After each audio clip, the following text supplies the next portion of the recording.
Jarec, this is not who you are. Make your choice.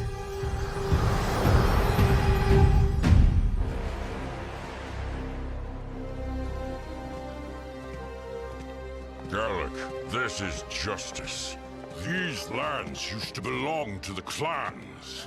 We are reclaiming what is rightfully ours. As you say, Father. Whatever it takes. Bring the prisoners! Please! We're just farmers!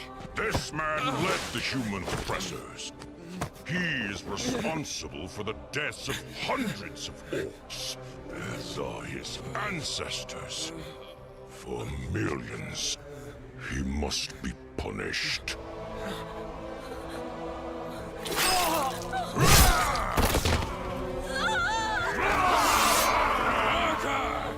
This human too bears responsibility. And must stand in judgment.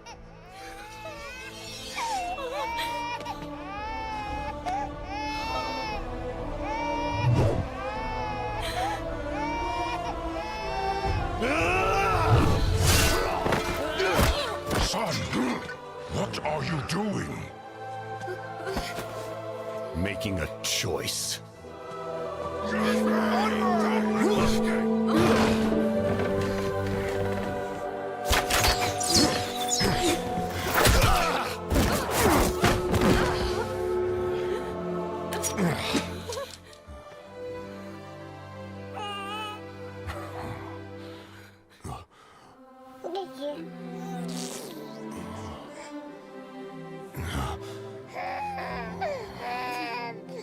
What's going on, chat? Hope you guys are ready for another episode of the Knights of Teleria podcast this week. Thor has been confirmed as the new fusion and the new dungeon. I don't know, man. It's not as good as I thought it would be. Or maybe I'm wrong. We'll find out today.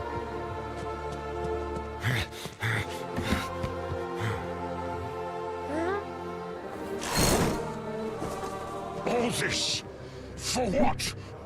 A single human child? I do not wish to fight you, Father. You are no son of mine.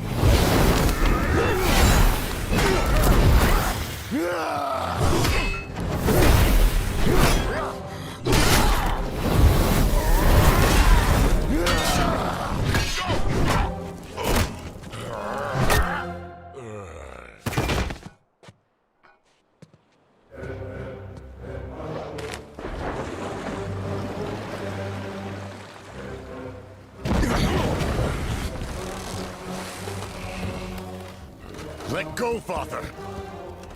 It is over. Not for me.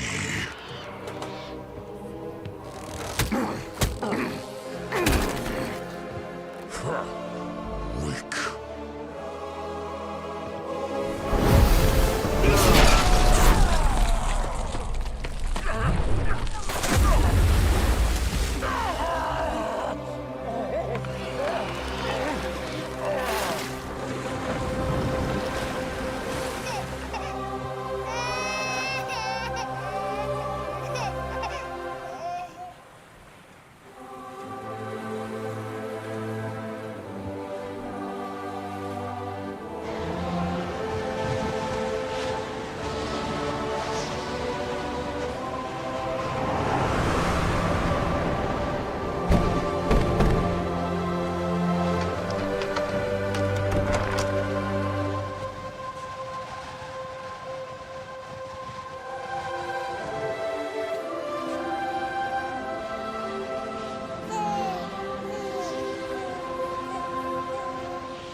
Darkness rises,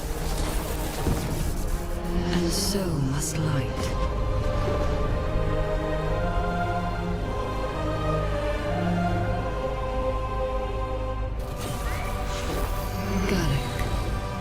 You answer the call.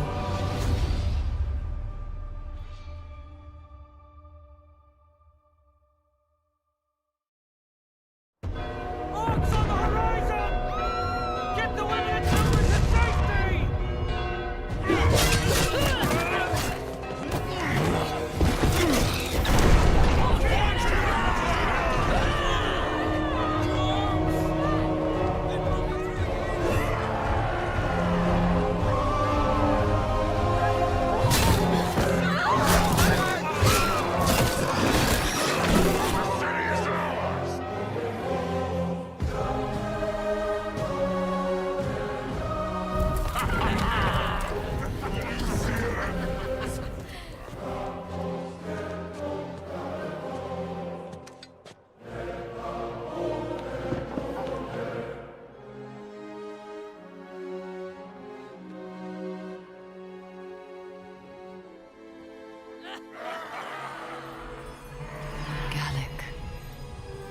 This is not who you are. Make your choice.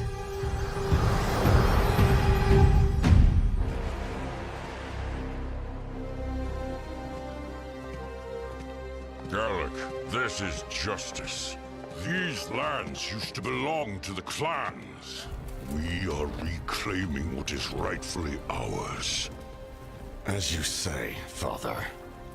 Whatever it takes. Bring the prisoners! Please! We're just farmers! This man led the human oppressors. He is responsible for the deaths of hundreds of orcs, as are his ancestors.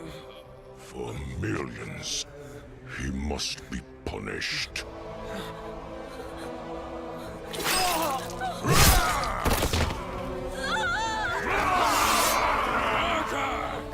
This human too bears responsibility. And must stand in judgment.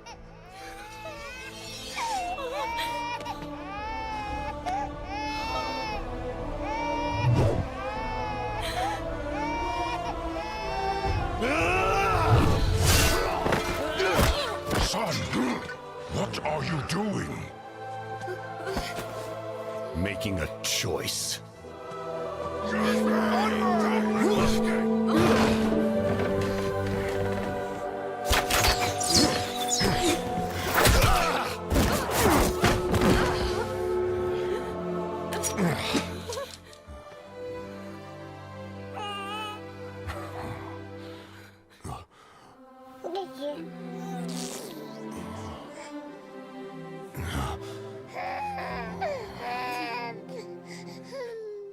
Please.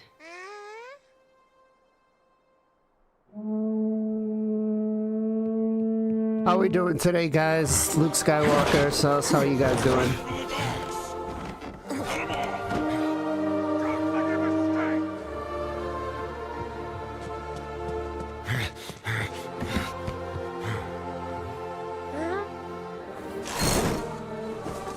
All this? For what? A single human child? I do not wish to fight you, Father. You are no son of mine.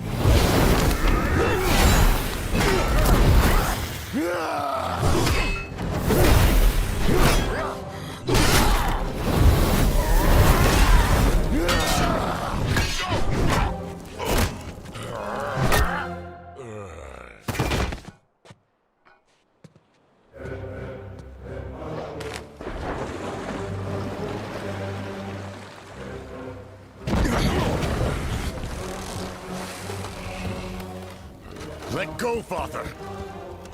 It is over. Not for me.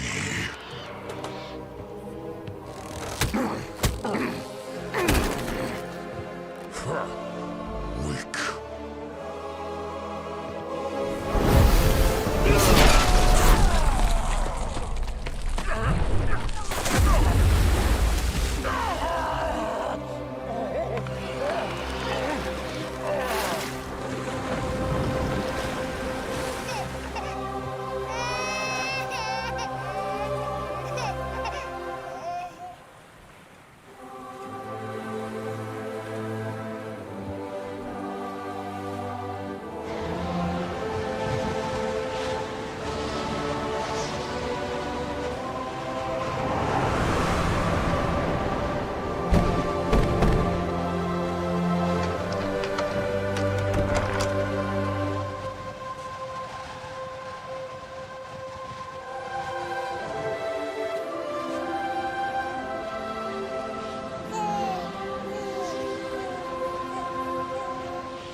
darkness rises,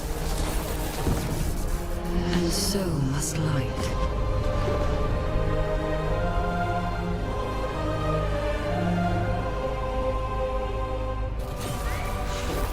Jarec, will you answer the call?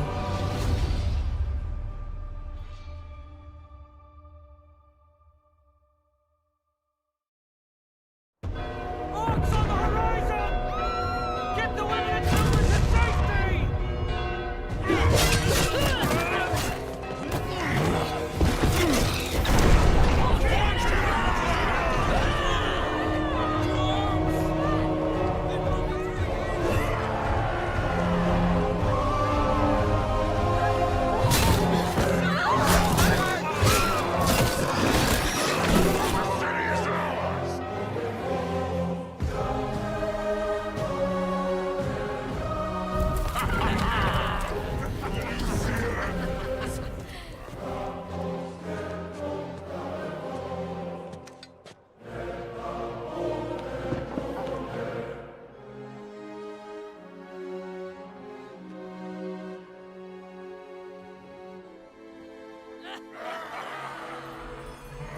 Jarec, this is not who you are. Make your choice.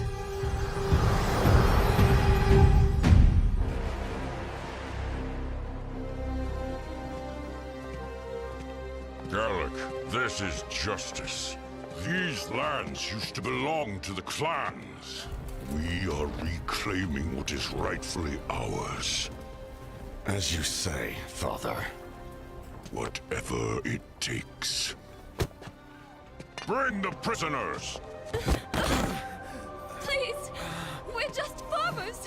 This man led the human oppressors.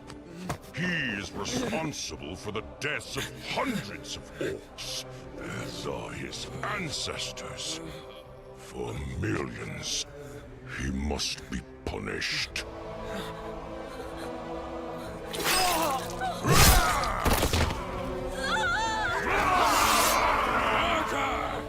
This human too bears responsibility. What is going on, everybody? Welcome to another episode of the Knights of TELERIA podcast. Thank you all for joining us this beautiful Sunday. It is, what is it? Today is the 25th, so it's the second to last Sunday of August. Unfortunately, that signals the end of summer for some of us, which is a little sad, but don't worry, we're here to cheer you up and talk about Raid Shadow Legends. But before we get too far, let me introduce my co-host for the show today. In the top little red box, we've got the ultimate free-to-play player, Mr. FinalKenpachi. How are you, Ken? I'm doing good. I first time finished the Cursity this rotation on my account, which Congratulations. is awesome. I got the Carnage. I didn't get him yet, but he's unlocked it, so he's in the pocket. I opened 35 Primal on the last 2 weeks. No luck. I'm still mythicless. Still don't have any mythical than the Mikage. That's kind of sad, but what can we do, right? It's RNG. Hopefully you guys get luckier than me. Well, I think I might have, and I'm sure chat probably has already seen the video, but let's see in just a second here. Let's go talk to Mr. G Mills, who's got some of the most craziest luck with mythicals. How were your shard pulls this week, brother?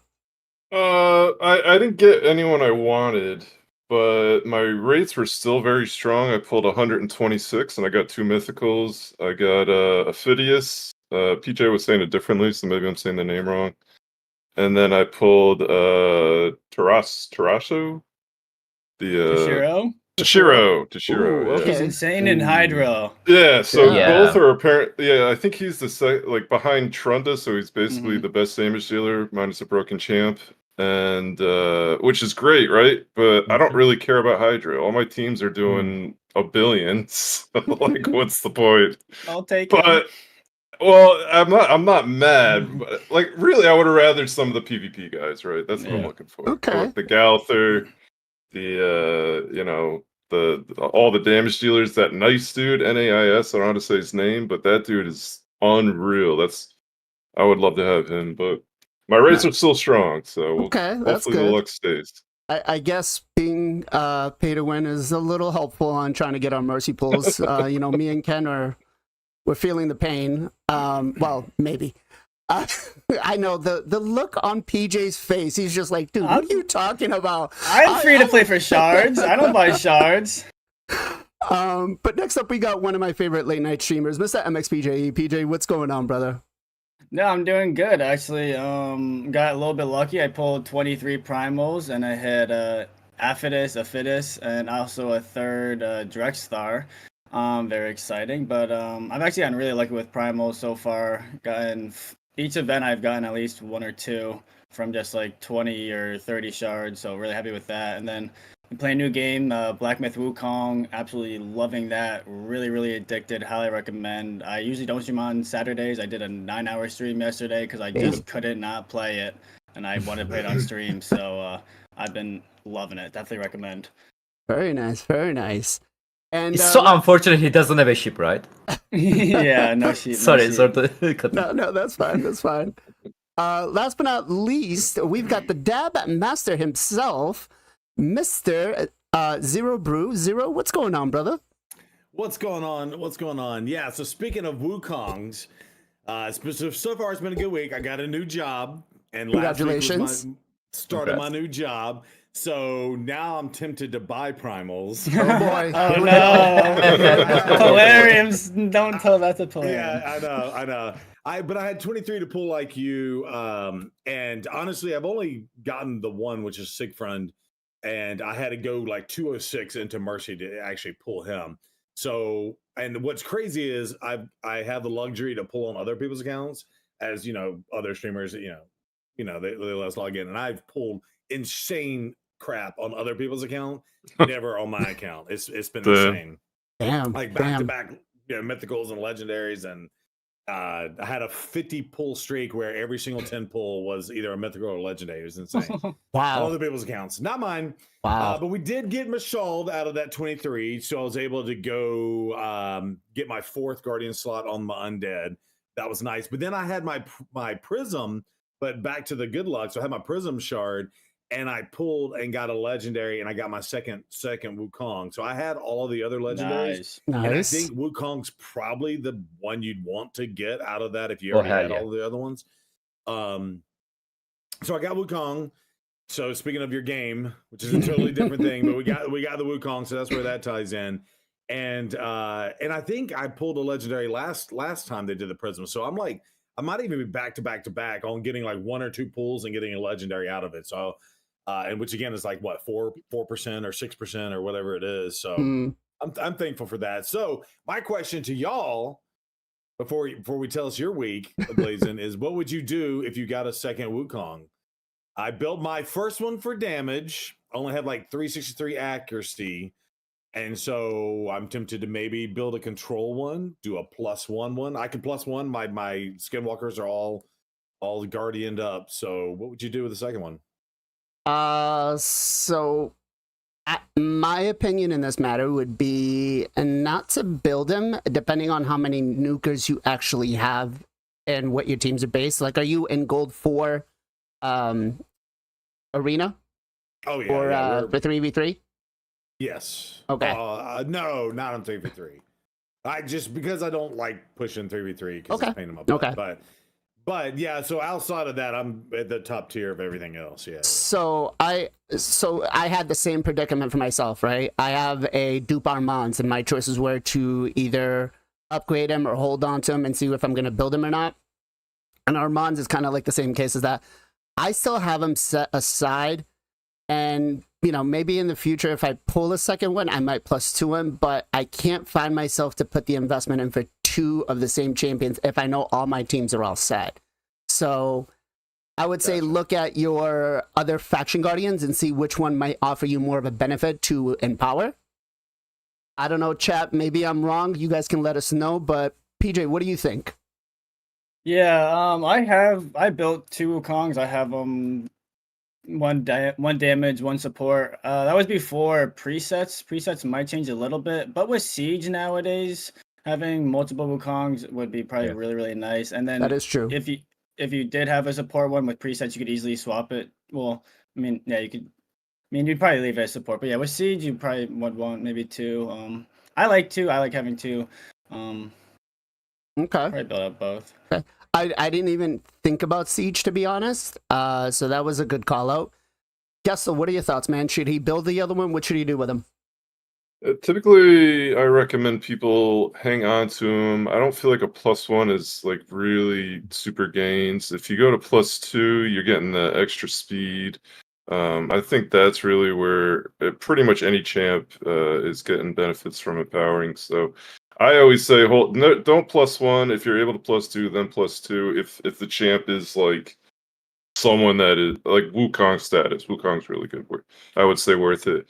Anyone other than that, I would say if it's not someone that's like you're using all the time, hold on to them, keep them in the vault. Down the road they might empower someone else. That champ might get buffed, whatever may happen. But if you can hang on to those champs, like I've got whaled for 5 years now almost. I have a lot of Legos just chilling, like taking up a tremendous amount of my vault space. In case FOMO, right? In case something's gonna happen. So that's what I recommend. Anyone asks me, I say until you can +2 someone, just hang on to them. Okay. And Ken, what about you? Yeah, I agree with other friends. Like PJ mentioned, there's a Siege now, which is we can use the duplicate champion there beside the tag team arena.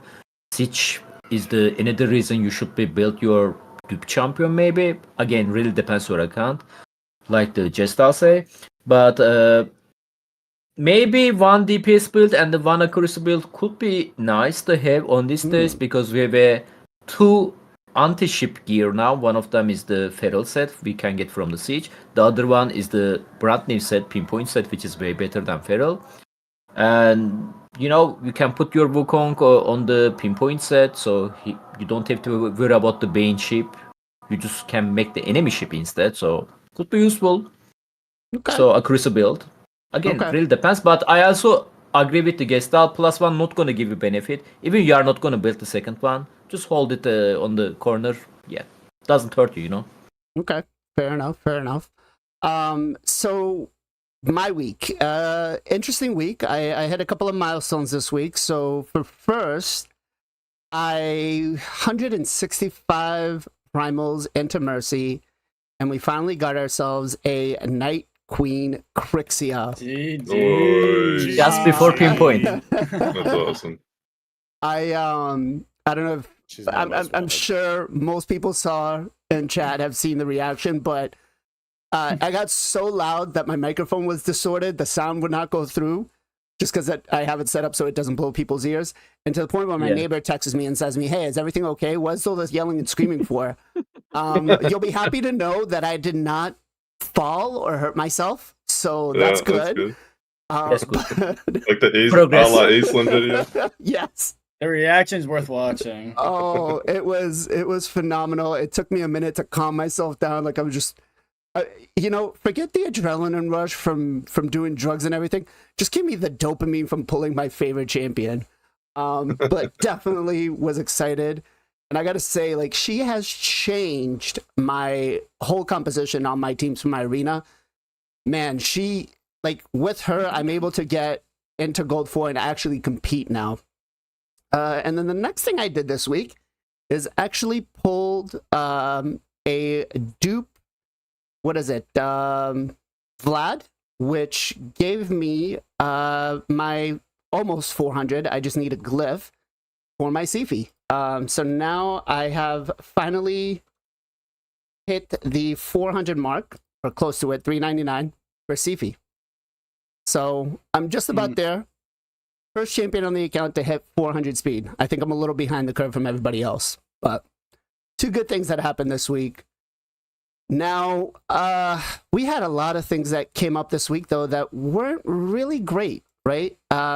We did get new information about the fusion that is going to be coming out. So they did tell us that Thor is going to be the fusion coming up. If I can find it here. On the future news, click the just first one. The first one. Okay. So here we go. So they... No, not. That's the Tarrasque one. Left.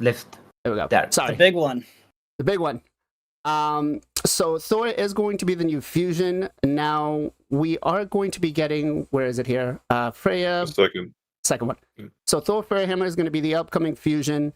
We don't know when this is going to start. If I was guessing, it would start sometime in the probably next week, maybe 2.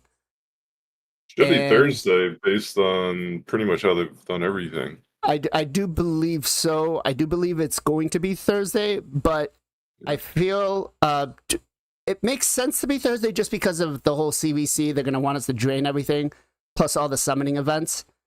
But with that said, I want to ask you guys, what kind of fusion do you think this is going to be?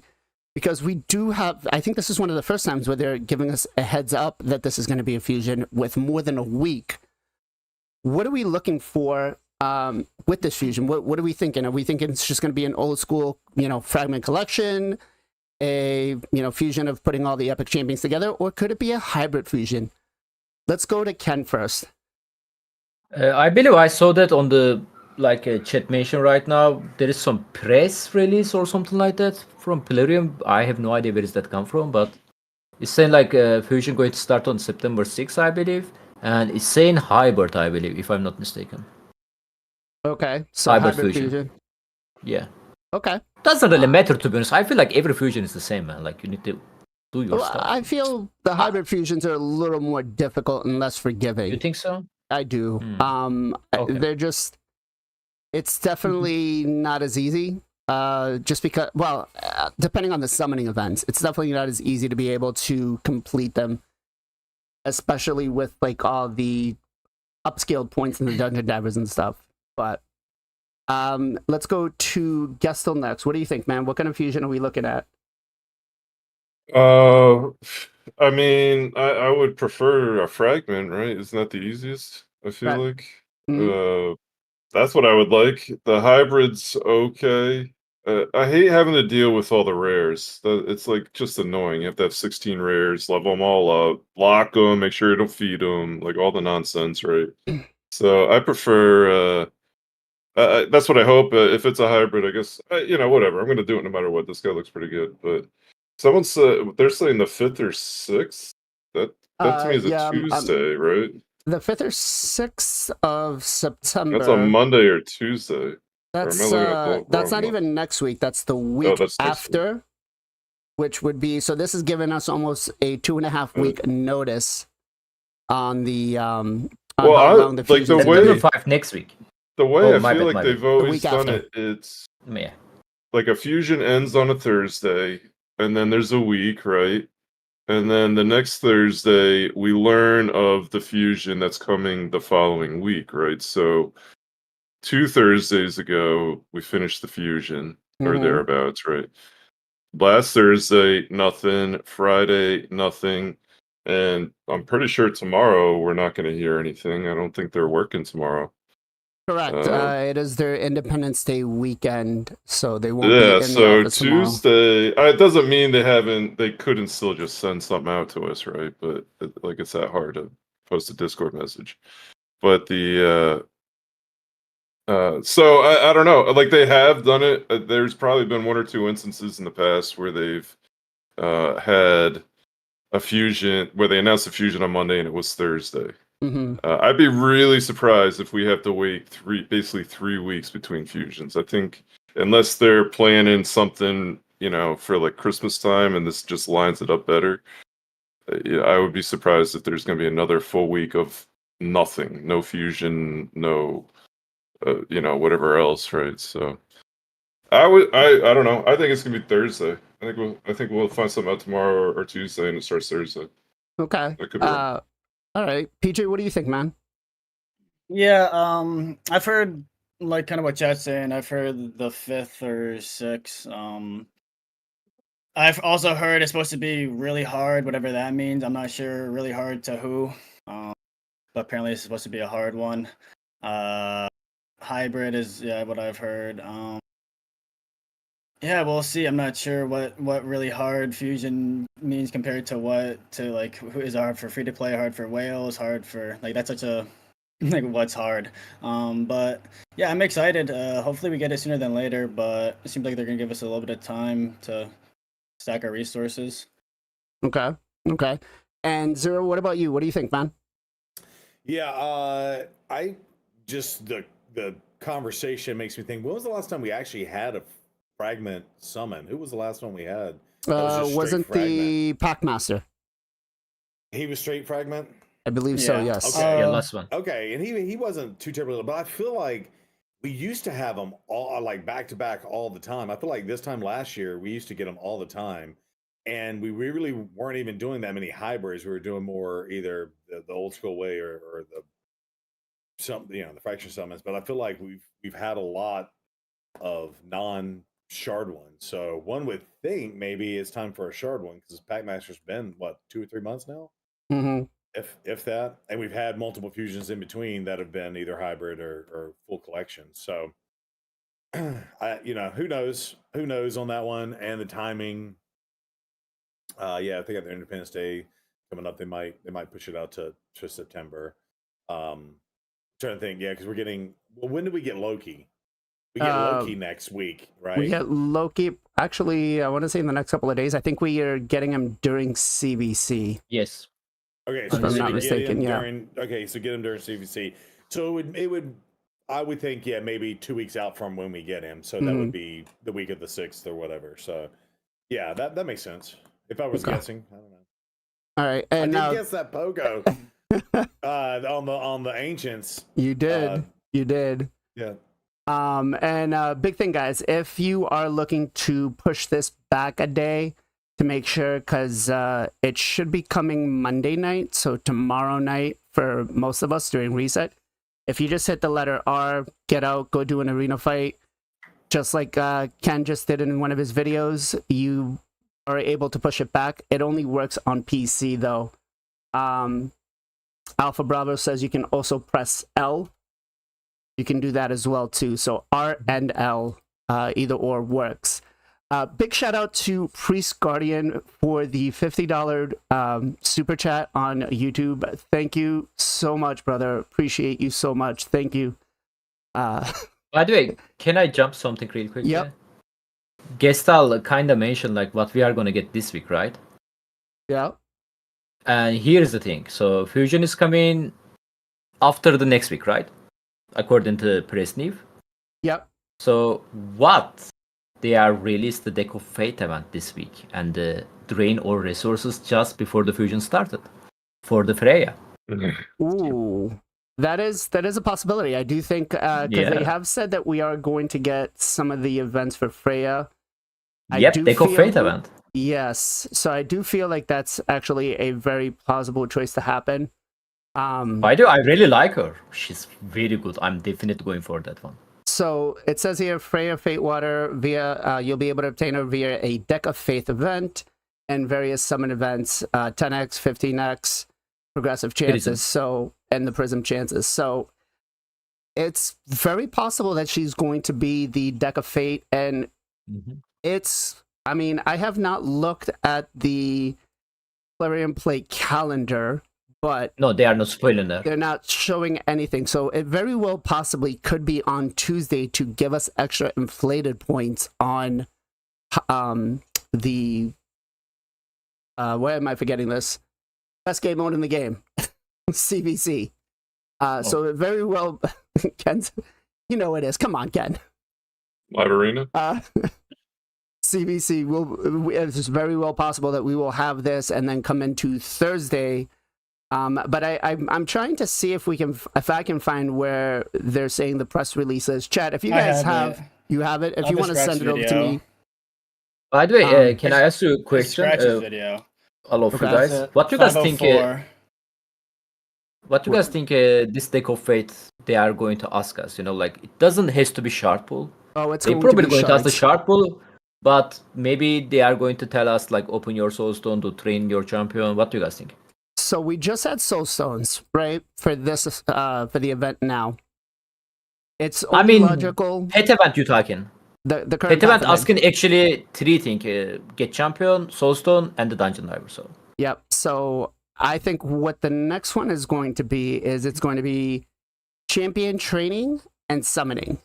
Because probably Because just before the fusion started, and we know Odin Chase is coming. And Actually, Odin I take going that to back be, because champion training is for the next 4 days, so they won't double that up. So actually, we're probably looking at summoning and I think getting gear. I think is what we're going to be dungeon divers. I think was what we're going to be looking at. So with that said, though, let's talk about what you guys think the cost is going to be for Freya. How many shards do you think they're going to ask for us, Ken? I think last time we got the champion from Deco Fate was Padrit, Gandalf. Yep. And it was 25 sacred shard, if I'm not mistaken. Obviously, you don't have to open the 25 sacred shard. You can open 20 sacred, couple of ancient shard, void shard. You can do mix it there, or you can train in your champion. I believe this is what they ask. But I recommend people save at least 20 minimum. Okay. I'm kind of out of luck here. Gestal, what do you think? Yeah, I mean, 20 came to mind. 25, man, that seems like an awful lot. But yeah. Worth it, to be honest. Yeah, if that's what it was. I mean, if it's for her, for sure, I would say she's better than Jarec or whatever his name is. Patrick? I don't know. Patrick was actually... Yeah, that's some fighting words right there. Patrick Man, her passive skill is so Hey, good. for all the PvEers out there, you guys can have him, man. For PvP, I want the Freya. I don't want him. Even Freya, for PvP, passive man, skill I mean, he gives you either increase attack, increase I've seen him 0 times in Live Arena. 0. I think I've seen him once. 0, and I play I've a seen lot of sometime. Live Arena, bro. But not super end game, probably. Yeah, I will he's say I right. have a team with the King and Queen and him, and I think Armand's, and it's dirty because you control, but then Podrick and the Queen have a chance to cool down. Cooldowns. Yeah, So then both it of just them. means the King is just boom, boom, boom, boom, boom, and it's kind of silly. Yeah. So, let's go to PJ. What do you think? How many are they going to ask us for him? Yeah, so it's probably it's also not just sacreds. It's going to be like probably total points, so you don't have to just do sacreds. Total points is usually about 40,000. Right. So just saying, yeah, it doesn't have to be sacreds. But as far as like sacred terms, I would assume 20 if they're nice, 25. I could easily see that. I mean, it's not like a limited time champion, but it is like a specialty champion, so I could see them jacking it up. And then I sent that video in the thing if you want to check it out. But Zero. 2025. Guys. What do you think? So that means that we're gonna. Oh, sorry. Yeah, I think. What I think. I mean, 20 off the top of my mind, because if it's Deck of Fate and it's 40 required slots, it's usually 2,000 per sacred, right? It's correct, I believe. So that would mathematically equate out to 20. But I do feel that because of this as an event, and like an event like this, you kind of mirror it to what they did during the Blade Master thing, even though that was exclusive. But I feel like they're trying to hype this up to be like this themed thing and blah blah blah, this special dungeon. This is your opportunity to get this champion kind of guaranteed by spending your resources. So yeah, I wouldn't be shocked if they like somehow lower. Oh, we're going to give like 1,600 points for sacreds, and then it ends up mathematically equating to 25 or 30, right? So hopefully they keep it 20, 2,000. But I mean, let's not give them any ideas. But I could easily see, just given the hype and the resources they're doing to promote all this with the videos and the whatnot, that they probably would make it 25 minimum. So what the thing said with what we've been going on, I mean, originally some of these events started with 15 sacreds, and now we're about a year and a half into it, and we're almost double, guys. Granted, there is some return on the gear that we could get and some of the legendary books and stuff, but that's a hell of a jump. And I guess my question to you guys is, how did we have any control over this? Is there something we could have done to make sure that it didn't get to the 25 sacreds that we're saying, or the 20? Or was it just going to happen no matter what? What do you guys think? Ken? I think 20 is the new standard now. Okay. 25 they are trying to push. They are new, say border going to be 25 now. They are going to be pushed that number. So obviously, if you guys low spender or free to play, I recommend you guys start saving your shard and skip the bad fusion. Like some of the people are disagree with me. They are saying like, okay, fusion is bad. I agree with you, but we can always use them on the etc etc etc. If you low spender, you don't have this luxury. Like if you don't spend, I mean my bad. If you don't skip the fusion, then you need to be keep use your resources and the events like that. Then you are going to be out of resources. Me, out of this four champion, only Odin going to be pay to paywall. There is no way I can win the champion chess tournament. But I am glad Loki is the literally free champion. You need to log in the game to get it. And Freya, deck of fate event, pretty much guarantee champion. And the Thor, next fusion, which is if I save my resources, I can get this two champion. Just saving my resources. I'm not talking about the spending money. So that make me happy because we don't know Thor ability yet, but looks like Thor is going to be countered Odin from the teaser video. What I catch, which is Odin gonna be super annoying. I believe we are going to talk him soon. Mm-hmm. And Freya, I really like her. I really like her passive skill, her ability looking pretty awesome. I cannot wait to get her. Actually, on my Prism, I pulled the Gofret recently, 2 days ago. I was super excited about him. I looked at the Freya passive skill. Well, it's better than Gofret. I guess I'm gonna wait Freya first before I build the Gofret. So.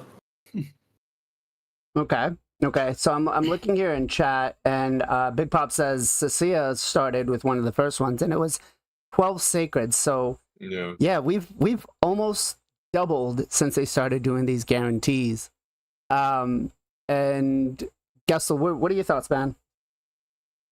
Yeah, I feel like you were alluding to kind of what Darren suggestion in the chat there as well, is like, is it our faults for just keep going for the events and always doing the events no matter pretty much what? But the fact of the matter is, right, like we're a pretty small niche group in Twitch, and and I would call us more the hardcore raid people. Mm-hmm. Like I think we could all band together and do it, right? But you're not going to control all those other people who don't pay attention to the YouTubers or the Twitch people. So like in theory it's great, right? But I just like, in a spit, like the whales, like how do you control the whales? They're gonna be like, sorry, so all you guys aren't gonna get that baller champ and I'm gonna have them. So like I just don't think it's something that's ever possible.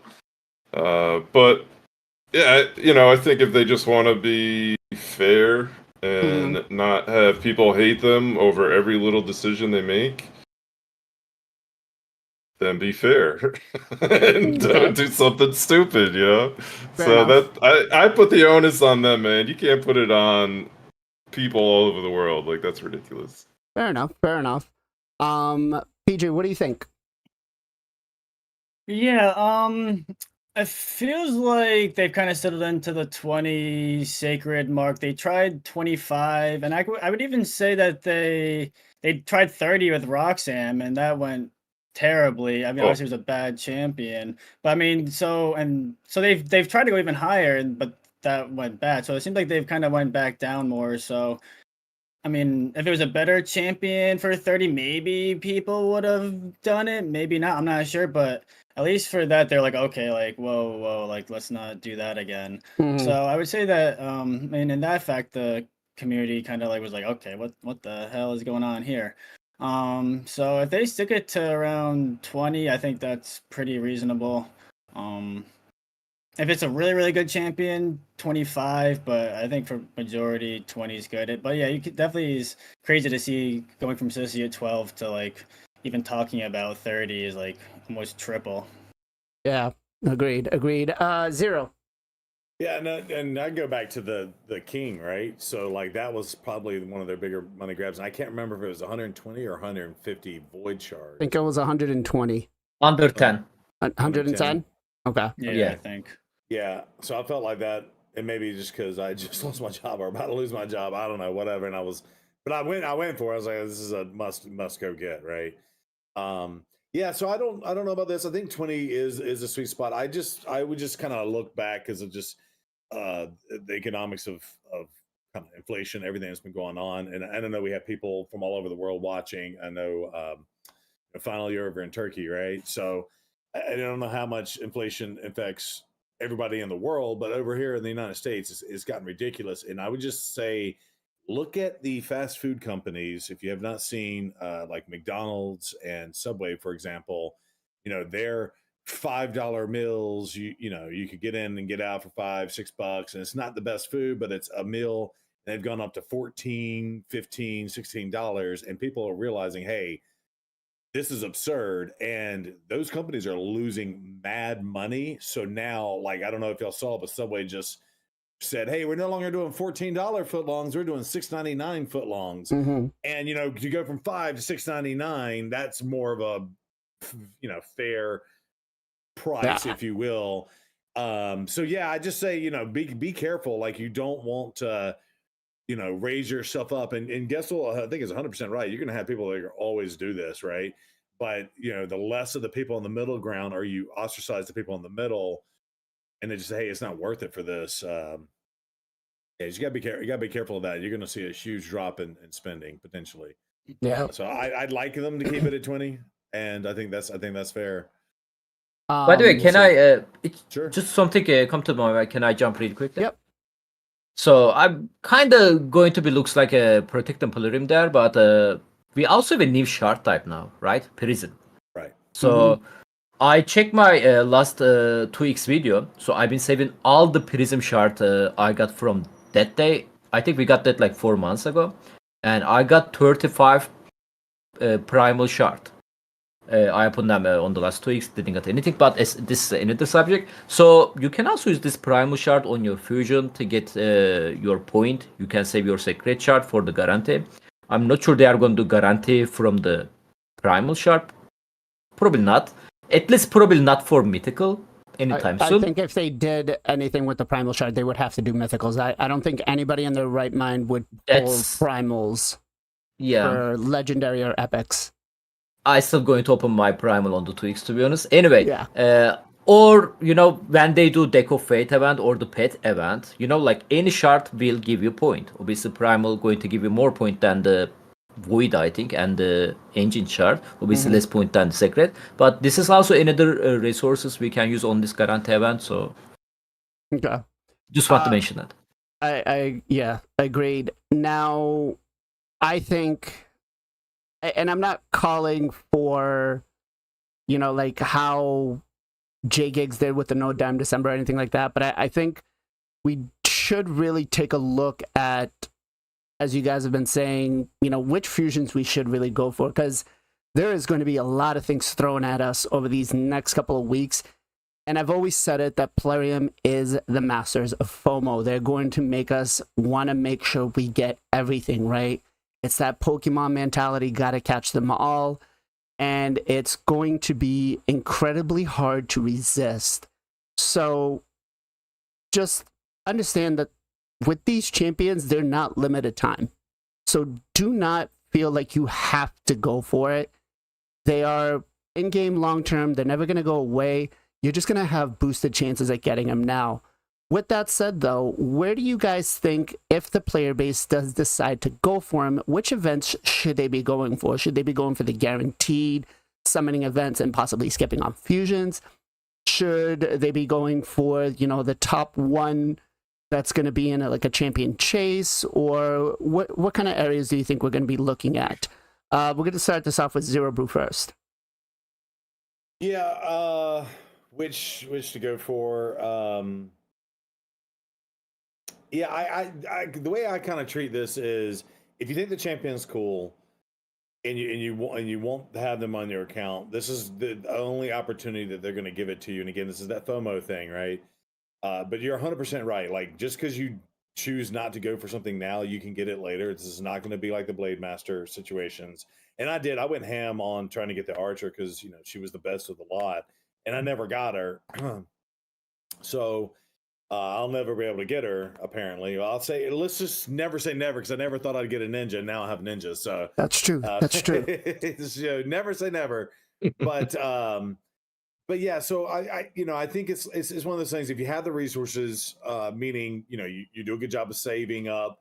Like yeah, we had this primal event, but hopefully people aren't going for this deck of fate thing unless it's just bonus. Hey, I happen to pull my primals because of the 2X's. I've been saving those for 3 months, and I got some bonus stuff out of the deck of fate. People should not be going ham for this deck of fate, for example.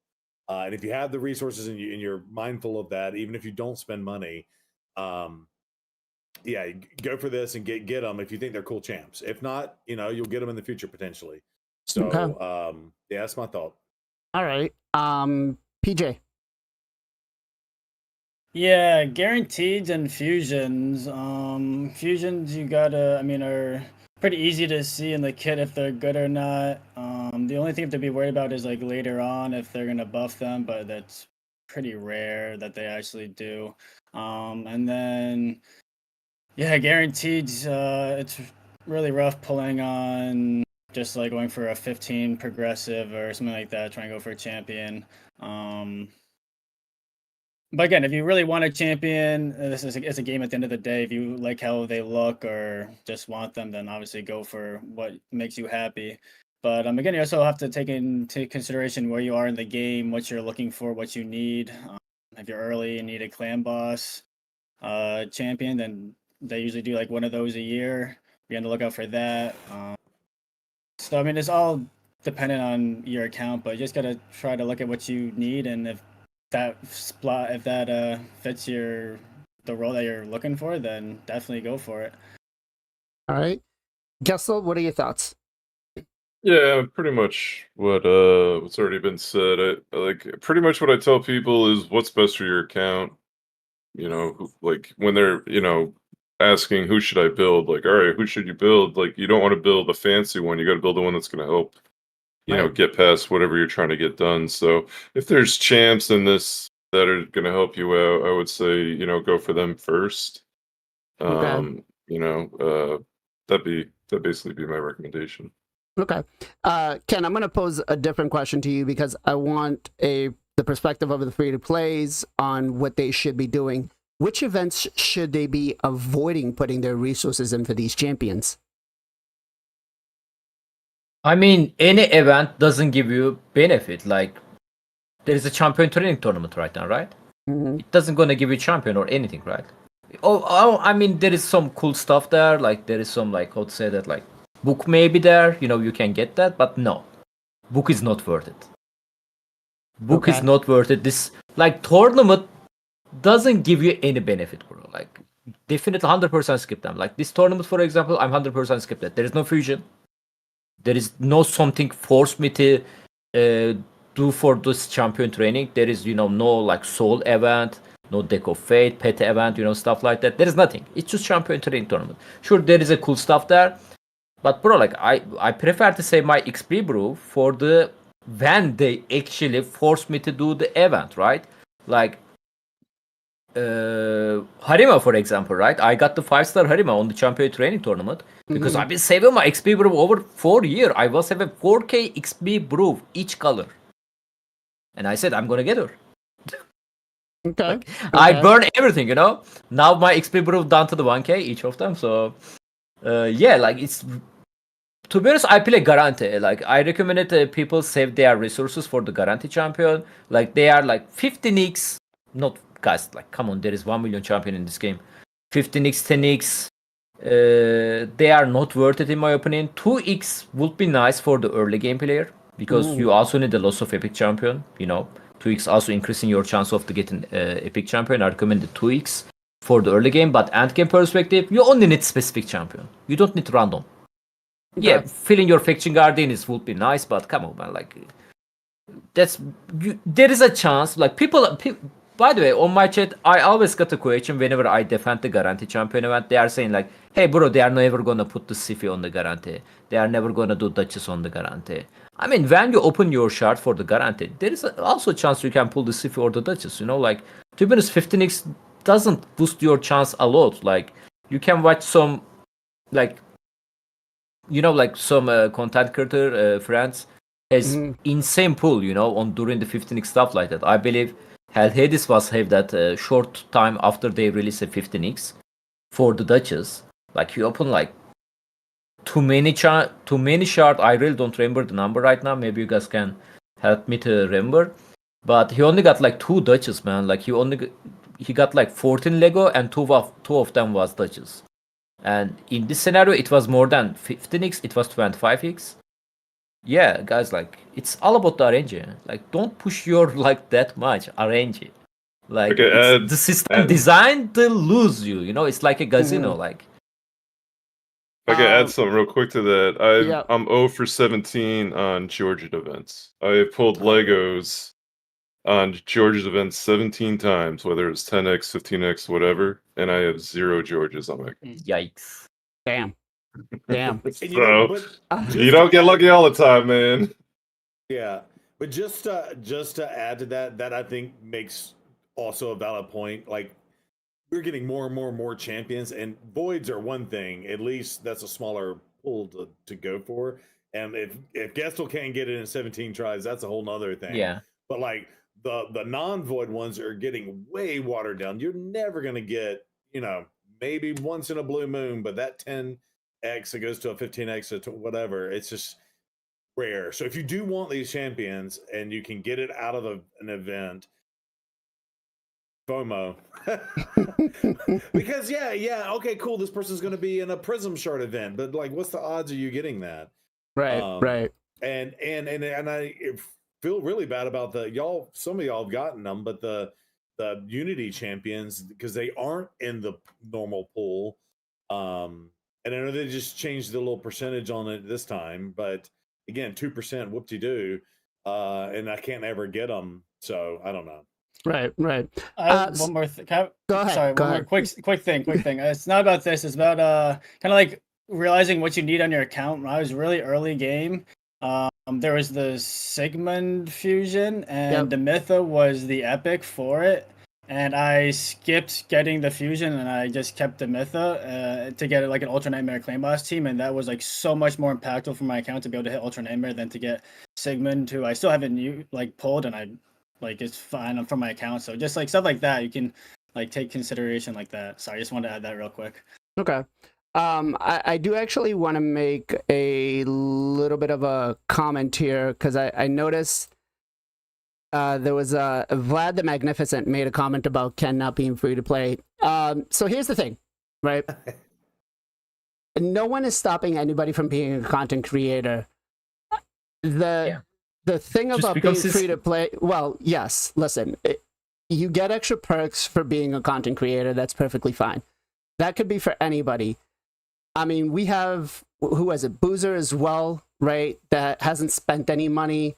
Yes, he gets stuff. He gets gifts for producing content and stuff like that. Oh, he's tier 3. He's getting way more than me. Yes, yes. But anybody can become a content creator. Yeah. And apply for the tier YouTube 0. for the Rage for the Plarium partner program. Nothing's stopping you. I know that it's hard to get in, but essentially on the terms of not spending any money, he's the $13.97 free to play, and I think that's fair enough to keep him at that. Go ahead. Can Ken. I say something really quickly? Like, Yep. I've been playing this game almost 5 years now, and my last 1 year is CC. Yeah. And Yeah. I can still do any guarantee event, even I'm not CC right now. Right. So I mean, yeah. just to add on to another add-on here, way off the conversation, the original conversation, but Kenpachi streams almost every day.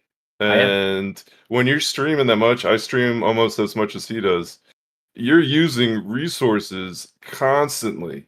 You're like, oh, I want to try this team out. Oh, we're gonna try Can I it say again. We're something gonna really try it quickly? again. So- So it's sorry. yeah, like the little bit that they give us is gone within a day or two of just Right. streaming. So and I'm it- not happy about Super Rate, by the way.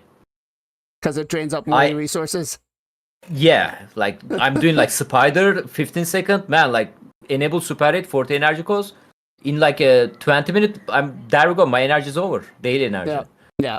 Then what I'm gonna do, right? Thankfully, game has a lot of content on these days, keep us busy. I'm also doing takeover, so that's help a lot. But really, I don't want to use this gem to buy that energy. I really don't want to do that. But the game obviously forcing us on these days for DD events, stuff like that. But just for the stream like 6 hour, I really don't want to do that. I'm like, instead of doing arena, stuff like that. Yeah, I mean, I can tell I'm not free to play. I will never say that I'm free to play, but I've just been hoarding whatever resources they give us just because I'm not finding use for most of the stuff. But that said, I understand where some of these comments are because I see them on a lot of the videos as well too, where people are like, dude, you're getting like this much from Plarium every week. You're not free to play. Or you're not doing this. So it's not stopping anybody from. We cannot talk about that right now, but there is some challenge right now. Pillar Maskinas. Yes. I spent probably over 500 energy for that stupid challenge. Yeah. I record my video. Yeah. Just It. saying, guys. By the way. Yeah, it's the stuff that we do get is just to go back out to do content. I mean, I get 1,000 gems a week. If I buy my masteries for somebody for a fusion or something to try to do it, or it's barely enough if you think about it for what I get as a tier 2 to just do a fusion and not have to worry about it. So, and to do a showcase on that. But with that said, let's go into the new dungeon here, right? And man, have you guys hit level 30 yet, Ken? On the event dungeon? Okay. Gestal? Yeah, I've been messing around with a lot of different teams trying to find something nice. Okay. Zero? Yeah, so I hit it and I thought I had something good and it ain't as good as I thought it was. So I've been messing with stuff, but I need to take advantage of the free gear cleanse the rest of today and maybe tomorrow to improve mine. So yeah, I'm there. We're there. All right. PJ, what about you? Yeah, I hit it. Got a pretty consistent team, anywhere from like a minute to like 2 minutes 30, depending on like RNG. But pretty really consistent. But yeah, I hit it. Okay. Chat, what about you guys? How far have you gotten into this dungeon so far? Are you hitting stage 30 yet? And is your team, 100%? Or is it like this one right now where it's kind of flaky, so on? Ken, what kind of team are you working with, man? I mean, I don't have too much any max HP champion. I have 2 nuts, but 2 nuts is not enough to one-shot the boss, You know what I mean? Like you just did right now. You need either horse, which is I'm working on that still. Krizia, Valmaster, this champion can really help you. Actually, so I have to figure out something myself because I didn't see any other content creator made a video. So actually somebody somebody mentioned that on my stream HP burn actually dealing massive damage on this boss. Okay. Because there is also minion, so each minion take a turn HP burn, trigger their stuff. So I got Sufrion recently. I tried to use him. Sufrion, 2 Gnat, Kaimar, and what was my last champion? I really don't remember my last champion. Let me check that real quickly. Okay. Anyway, I was start recording this video. It was 26 seconds. I'm pretty happy about that. Then during the video, I was said like, hey guys, I think it's possible with the 1 Gnat only too. And then I removed my 1 Gnat and damn, it's still working with 1 Gnat. So it was Ugo, by the way, for the block buff and the decrease defense. So Ugo, Sufrion, Kaimar, and the Gnat, 26 seconds. I'm super happy about that. And the other thing, we cannot talk about it yet. Force us to build teams that not that easy. And I realized one thing, this dungeon is not that hard. It's just new. Most of us don't have too much experience, but it's not that hard, guys. You guys don't need the Gnat or Sufrion to beat this boss, trust me. Yeah. So one of Sufrion works for this dude? Oh yeah. He's amazing. We need to talk. No, or maybe that's one of your questions. We talk about who's working. Watch his video, bro. Okay. Yeah. I'll go watch it. So a fun thing about the Gnuts is you're not going to, with the triple enemy max HP, you're just shy. So you actually need to have either a 3 or 4 star on your last Gnut to go in with Soul Reap and get it. Because it doesn't go at all, right? You can use Lydia, but if you miss that decreased defense, it doesn't help. And on the Marius part, actually, I tested him out a little bit. And there's actually something kind of weird going on with him. So let me see if I can find him real quick, just to show you guys, because Man, everybody using him on the live arena. He's so annoying, dude. so if you go ahead and use Marius, right, Mhm. you're going to screw yourself because he actually jumps. Hmm. Right? And so this time it worked. Before I had my Ghostborn at like 270 speed, going just above him, and he wasn't working because, as you guys can see now, Marius should have gone but didn't. But something is being bugged with him. I believe it's a Valkyrie passive skill. I also realized something lately on my team. Like sometime like Kaimar supposed to be get a turn before the boss. Sometime I mean, okay, my Sufrian is very, faster than Kaimar, but sometimes Kaimar cutting my Sufrian. I checked the master list, there's nothing wrong. So my theory is, if a champion 3% the Valkyrie passive skill, which is she's reducing or Terminator, then the champion going to be faster than your fast champion, because Valkyrie going to be reduce their Terminator. So you can also 3% that. So they did a very good job to bring in annoying champion on the wave, I can say. You're Okay. 100% right. That happened to me. My run Yeah. failed and my nut went before everyone. I was like, what the hell? And then I Yeah, looked and it said exactly. resisted. I was like, he resisted the turn meter increase, like Yeah. decrease? No way. Yeah, so there's definitely a little bit of a wonkiness to this dungeon, but what kind of teams are you currently working with right now, Ken? Sorry, what did you ask? I was looking at the chat. What team are you running right now? Like I mentioned, Vanjinat, Sufrion, Kaimar, Ugo. Okay. 4 people enough. I actually recently put Real there as well. I will explain you reason. Because Okay. sometimes Ursuga is not dying and she's hurting, bro. You know, She does hurt. She does hurt. yeah. So I'm like, how can I kill her? Because I don't really need another champion there, you know, like. So I decide to place a champion who can cast Hex debuff without attacking them, because attacking them can cause the more problem, you know, because this Unity champion I will provoke something like that. So I wasn't want to attack champion, I just want to cast Hex, and Real has that. And after I cast the Hex, so Hex debuff obviously spreading damage taken, right? And Ursuga absorbing more damage now for each enemies, and she's dying. And yeah, this is how I find the solution for my team, and pretty safe now. Okay. Except 3%, of course. Of course. Gestal, what are you using for a team, man? Yeah, actually, I watched Kenpachi's video. I would recommend everyone go check his YouTube out, watch his video on this, and all of his videos. But because I was having a little, like, I had teams working, right, but nothing. I don't have 2 newts, so I was having a tough time with like getting 100% team. So I went to the HP burn, and I'm finally using Vizug, man. I finally found a slot for him. Oh yeah. Because his passive gives you the extra damage on the HP burn. So he is melting these guys with it. It's awesome. But I'm also bringing Alturion from the Monster Hunter. Monster Hunter, yeah, Monster Hunter okay. Fusion, because he's got the because it's a boss fight, right? He puts up the unremovable block debuffs. Correct. So. Yeah.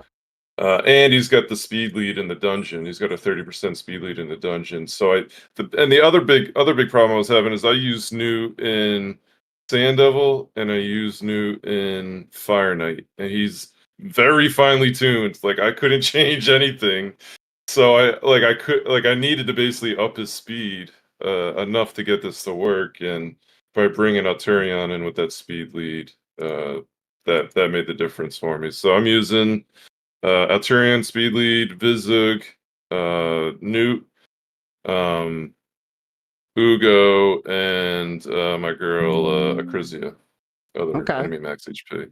And it's Ah. running about 26 seconds. It's running beautifully. It's nice. Awesome. Awesome. PJ, what are you doing? What are you using for your team? We got so I only have one G nut, so I'm doing one nut, Lydia, RB, Seer, and then I was messing with the last one. I first was using Mithrala and it was working, and then I was like, let's try Kymar. And Kymar's working pretty well. You could probably use Renegade in that spot as well. But yeah, liking it a lot. The stats are pretty ridiculous. I had to get like RB like she was like 388, and I need to get her like 390 to have her cut in to get Seer to like boost in so that she can go before. That was like an issue. She wasn't cutting in like reliably. But yeah, pretty happy. I was trying to mess with some other teams, but I was just wasting energy and resources. So I was like, it's not worth it. I'll just stick with this. But yeah, but that's what I've been going with right now. Okay. And Zero, what have you been using? Yeah, so I've got to watch FinalKenpachi's videos, apparently. Hell yeah. Yeah. So I started out, had Mariska in the front for the speed lead, and then of course everything she brings with the cleanse and the heals and the ally attack and all of that. Sun Wukong.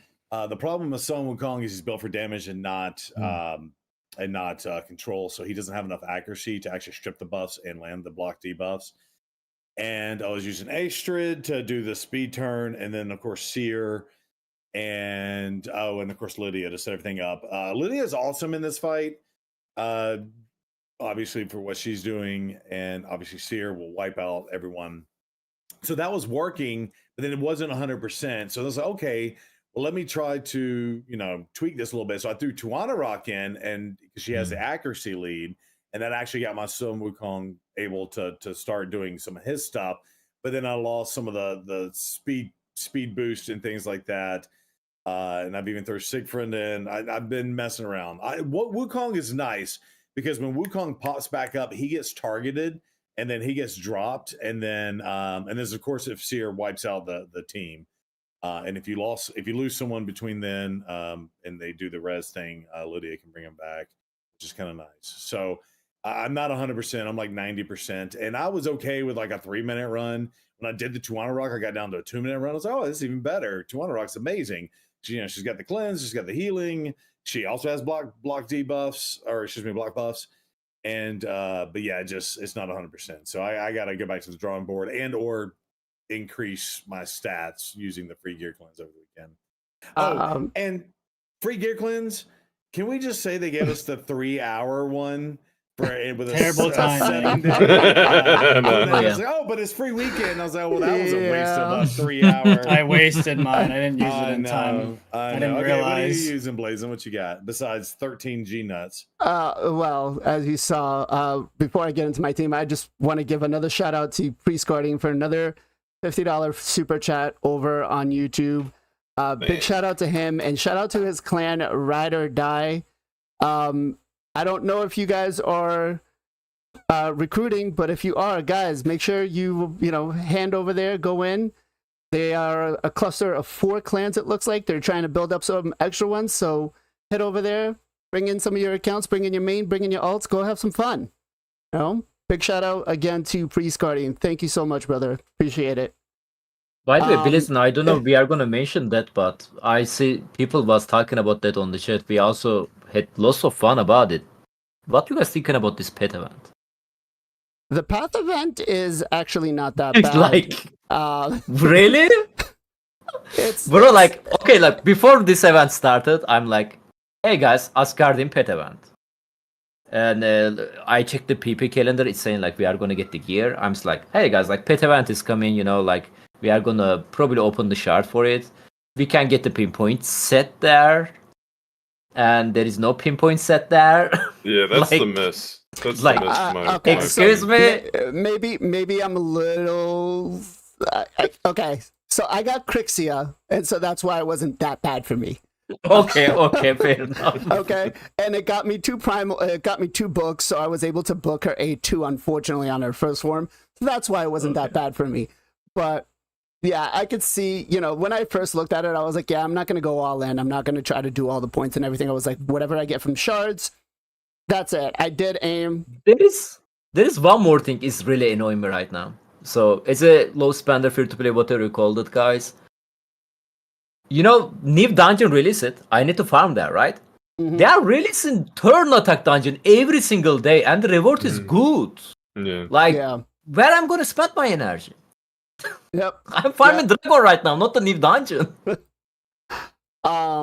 So back to the dungeon event. I believe I don't remember who it was, but I did see some use coming back for Seer with this event, right? Especially because she strips the buffs, enemy max HP hitters. This is a dungeon for enemy max HP hitters if you actually want to get like a really quick time. So I guess keeping your G-nuts, I'm kind of happy on my end that I didn't actually go ahead and +1 any one of them. I was like, I don't know. And I think only 2 of them are booked. So I will have to try Ken's idea about using the HP burn. Now, what is, I guess, the most accessible team you guys have seen, or the most free-to-play team friendly that you guys have currently seen? Ken? I believe from the Bozor or the Noob Raid, probably it was Bozor idea. I'm not sure. They are using, Arbiter, Lydia, Seer, and who else was there? Like literally every single champion, and Ninja, I believe. Yeah, literally they also give the Ninja free, so you can get all of them. Arbiter, Lydia, Progress Champion, Seer. I mean, most of us, if you extremely unlucky, have a Seer already. And yeah, that was the 1 minute plus team, I believe. Totally not bad. You don't need a crazy stat though. Arbiter usually fast, so she's gonna fill your tormentor. And obviously, it's a stage 30 we're talking, guys. Like, not. I mean, it's totally normal. Like, if you are like mid game, early game, it's totally normal. You are gonna struggle on this stage. Good thing is, on the stage 20, you can also get a 5-6 star gear starting from stage 20. So you can try to farm on the stage 20 instead. Life is not perfect, man. What can I do? Like, what can we do? Okay. Gestal, have you seen anything different, or? Yeah, just the boozer one. I haven't really seen anything else out there. I would say my free to play is basically stuck on 20. I just don't think I have the gear and the haul and all the other bonuses. So I'm farming 20 on my free to play right now. Okay. PJ, what about you? Yeah, I saw the Boozer one. I think the team that I'm running is pretty. I mean, besides the Kaimar, like you could reuse Mithrala, Seer, Mithrala, Lydia, RB, Nut. You probably use Renegade instead of Kaimar. I mean, the stats are probably going to be pretty high, but again, it says 30. So yeah, I would say that the Boozer team is pretty reasonable. All like fusions or guaranteed champions or champions you could get in the game. So it's solid under like around a minute's nice. Okay. And Zero, what about you? Yeah, I mean, I'm technically using like 3 of the free to plays, right? So Sun Wukong, Lydia, and Seer. Seer being an epic, right? Wait. When did Seer become free to play? Well, she's an epic. when did Seer become free to play, guys? Fair enough. Okay. Easier to get. True. Yeah, easier to get. Champion. By the way, fun fact, I see a viewer a couple of days ago on my stream. He's playing almost 4 years. I'm not joking. He never pulled her. Really? Seer. Yeah, 100 level. Well, I mean, you've never pulled a what's it called, Inquisitor Shamir. Shamal. Yeah. I mean, Shamal compared to the series, new champion. Series OG champion. Yeah, it's been True. I know someone has like a 2-year account that's never pulled a cold heart. Well, yeah, they've done guaranteed. Big Pop said it on their YouTube. Yeah. They've done guaranteed for her, right? So it's like True. They did. And I don't know how many it was, 20 or 30 shards or something like that. 30 probably. 30, I yeah. think it was 30. 30 was right. Shamal was 30 as well. So that's technically not free to play, but you get what I'm saying. It's easier to get than some, right? And then Estrade was a fusion, right? Yeah. Yeah, so the only person I was using was Ishka, but That's not free play, obviously, but I don't know. I mean, Seer and Wukong really does do work because again he takes that target and then he revives himself in 3 turns and he just keeps taking that target, so the rest of the team's kind of safe when it all lines up and it works right. I do think there are some funky mechanics going on there, and Lydia is Lydia is so nice, because obviously she brings the debuffs, but that when he does take the res, he can res your whole team, and it's like, okay, I'm good. This fight's over. Their team's dead. She's going to keep blocking it, and it might take me 3 minutes, but it's 100%. Here we go. Okay. 95. So let's talk about difficulty and scaling for this dungeon. On a scale from 1 to 10, climbing from 20 to 30, 10 being the most difficult, 1 being pretty easy. What did you guys find it? Now, remember, guys, we're talking about everybody's own personal accounts. So I'm good. When I give my answer, I'm going to give it based on the account that I have. Obviously, if I've got 3, 3 G nuts, obviously it's going to be a little easier for me. But Ken, what about you, man? How difficult was it? So we are talking about our own account, right? Not in general. Correct. Your own account. So 1 was easy, right? Yes. I would like to say maybe 6. Okay. Yeah. What do you think made it easy for you with your account? Having another max HP champion can definitely happen. Okay. Gestal, what about you? Well, getting through it wasn't that difficult. Getting like I got to 30, I was like, oh, that's it. But getting a team that was quick, that I wasn't, that's on auto and was 100%, that took a lot more time. It took me probably a good, I finally think I got it flushed out last night, and I started it on like Thursday stream. So, yeah, 5 or 6. I'd say that's fair. Okay, 5 or 6. Chat, I'm also interested to find out for you guys, how difficult did you find it climbing from stage 20 to 30, if you've gotten that far, or however far you've gotten between there? Let's go to PJ next.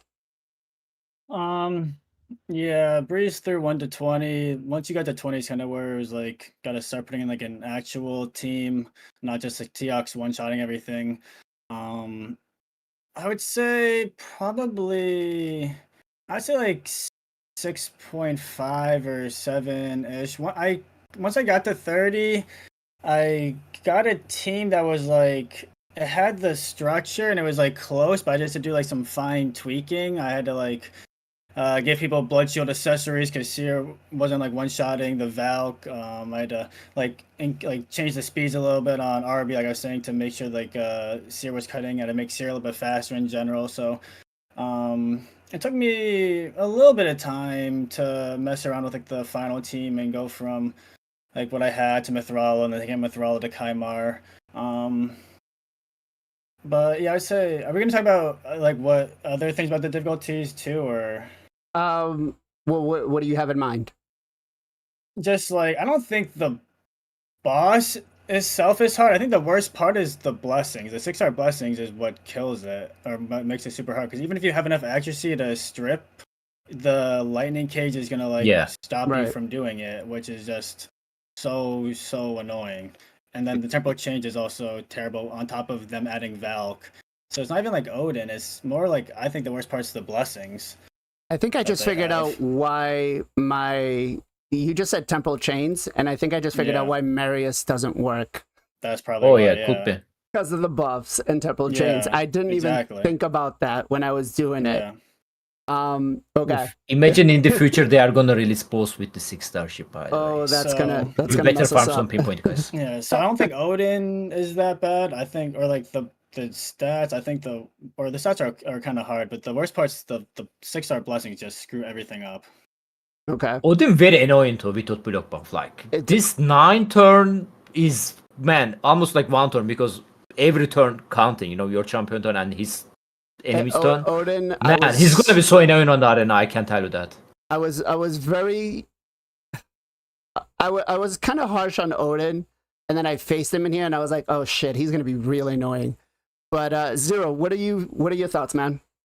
Yeah, so yeah, it's about I would say I'd fall in line with what everybody's saying. And again, I haven't gotten to where Gestal's at, where I'm still kind of tweaking things. I either need to pull a PJ and grab my champions that I think are working and tweak their gear right now, or I just need to build a new team. So as soon as this stream ends, I'm going to watch Ken's video and see what that's all about. But I think, and just mechanically for this boss, this is the first time they've, like, obviously this is the first time they've done like a, hey, this is a temporary dungeon. I think this is the first one they've gone from 25 to 30, and I think this is the first time that where they've thrown, they've introduced the boss having the blessings, and not only one blessing but two blessings. Right, so all that is all new mechanically that they've kind of added in. So I would say, to answer your original question, getting up to 30 was really, really easy. But then again, finding the fine tune with the mechanics of this and all these extra little things that they've introduced, they've already built the infrastructure to support this. So I like the challenge. I think it's awesome. And so kudos to Plarium for kind of doing it this way. And I'm all for, hey, giving us something new to do. That's a temporary thing to do. And give us something new in 3 or 4 months too, right? So yeah, Agree. So again, speaking on my account, the way I have, being lucky to get the 2 enemy max HP hitters, I found it going from 20 to 30 was, I would say, about a 3, because having the enemy max HP hitters. The most difficult thing I found was the speeds, right? Working around with the Valkyrie not being able to cut in. That was one of the things that I found was so difficult, because if I brought any buffs, she's automatically going to just pop right up, right? And then getting that counterattack up, it kills, along with this guy right here coming in. And I don't know how familiar you guys are, but if he's got 3 allies, activates an instant turn on an ally with the highest crit damage, and so he gives an increased attack and an increased accuracy for 2 turns. He completely destroys if he goes in. He also ignore a 50% resistance. I mean, ally ignore 50% resistance, so high resist champion can't resist, guys. If this dude is survive, didn't die, he's gonna be annoying. And then the one thing I really found that was quite annoying actually was Ursuga, because of her passive. She was able to mitigate some of the damage, so trying to go in, if Ursuga wasn't part of the team, I feel like the triple G nuts with like a 2-star Soul Reap would be a pretty, or any triple enemy max HP hitter with a 2-star Soul Reap would be an easy solution for everybody. But we do have 2 questions here posed to us. The first one comes from Heavy Robot, asking us, would we rather fight a boss with a 6-star Sheep or a 6-star Soul Reap? Ken, I'm going to place that to you first. Soul Reap, like, I don't want RNG, especially like pinpoint set, just release it, and I didn't got a time to farm it yet. So yeah, 100% Soul Reap. Most usually one shot, you guys, so like, doesn't matter, Okay. Gestal, same question to you. Yeah, Soul Reap for sure, man. The best part about PvE is not getting sheeped. Okay. Yeah. PJ? Yeah, Soul Reap, it's only proccing, like, if you're 20%, or, I mean, if they're hitting you, could get some fears, but yeah, Sheep is way worse. Okay.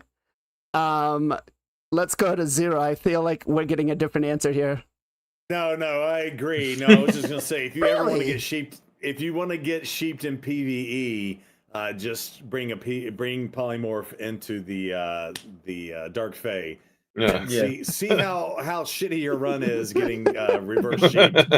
Yeah, so 100% Soul Reap. Yeah. You can keep your health threshold higher if you know that's the mechanic you're dealing with versus straight RNG poop on your head.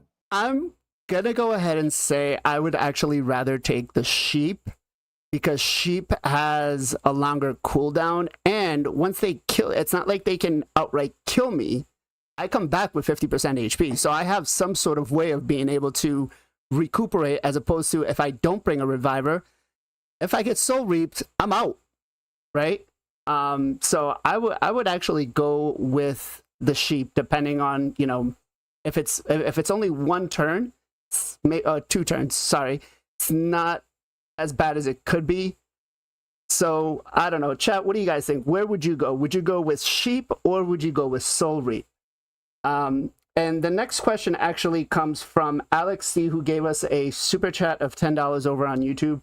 He makes a comment saying, makes me sick that Valkyrie has been sitting in my vault since March.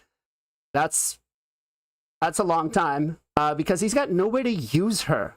So let's help him out here. Where can we actually use Valkyrie in the end game, where she could shine? Ken. In my room, I mean, in the depends your Fire Knight team. You know, before they released the G-Nut, she was one of the must have champion for the hard Fire Knight team. You know, Arena perspective, I'm probably it's bad idea to bring a shield champion on these days. Same for the bolster set. I'm thinking the same because Narcissus he load the shield. Arena-wise, I don't recommend it, but really depends the account, of course, account level. Fire Knight, she's a promising, of course, and beside that, I don't know. Okay. I think Fire Knight hard on. Fire Knight hard is where you're looking. Okay. Gestal, what about you? Where would you use her? Yeah, I used her in Fire Knight hard for a while, so I just rebuilt my Fire Knight team a couple of weeks ago. But I had her running it. She's great in their counterattack. Brings big shield. It's kind of like a go second Fire Knight team. Like you're looking for that counterattack and then use all the abilities to open up the shield. But she's very, very usable. They're very good. Yeah, and as Kenpachi said, you don't want to bring shields to arena. So her meta is kind of out. But she used to be pretty strong in arena because of her passive and because she's super tanky. Okay. PJ, what about you? Where would you use her? Yeah, so obviously it's all account dependent. Blessings also, depending on what blessings or how big of a blessing you have, or could change. But yeah, definitely what they said. Fire Knight's a great option if you need help in Fire Knight. Cursed City. Live arena. I mean, if you could like take Narcissus and then like use like a nuke Valk, like DPS Valk, you can be really fun. 3v3 depending on where you are in 3v3. Again, Narcissus is gonna hurt you a lot, but still could be good in a 3v3 team depending on where you are in 3v3. Siege, maybe if you need a lot of attacks for if you're doing like mana shrines, you could use her in a re-hitting mana shrine. Maybe condition rooms. Yeah, condition rooms. Yeah, definitely. Really could be good in condition rooms. Definitely. Yeah, really good. If they can't bring Narcissus. Yeah, that could be really good for that. Okay. Zero, what do you got? Yeah. I mean, I built mine as a nuker, so I've got her in Savage or Lethal, something like that, and then did the mastery for Helm Smasher, right? That's the name of it, right? And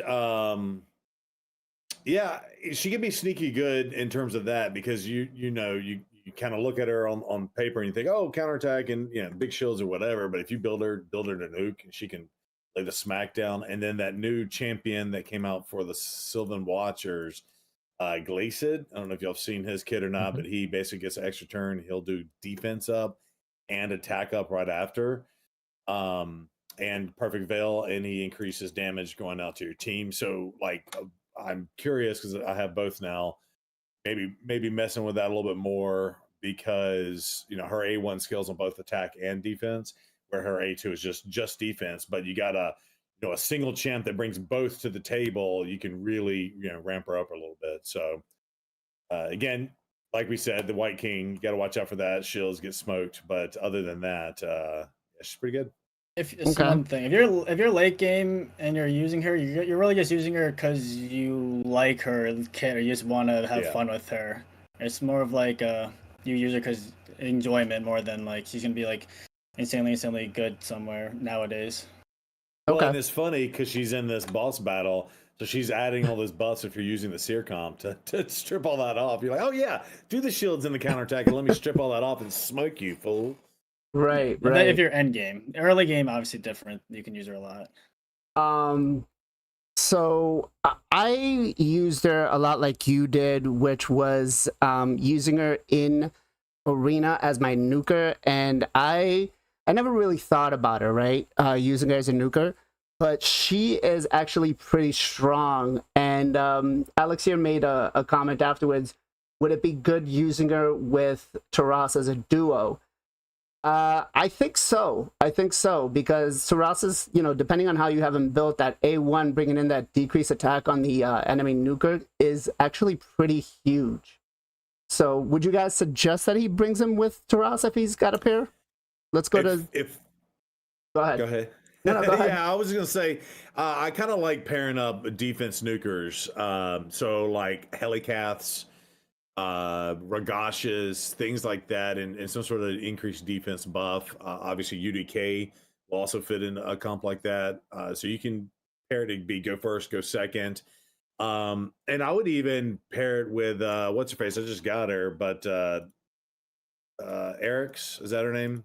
Yep. Right, because she also plays off of the counterattack too, right?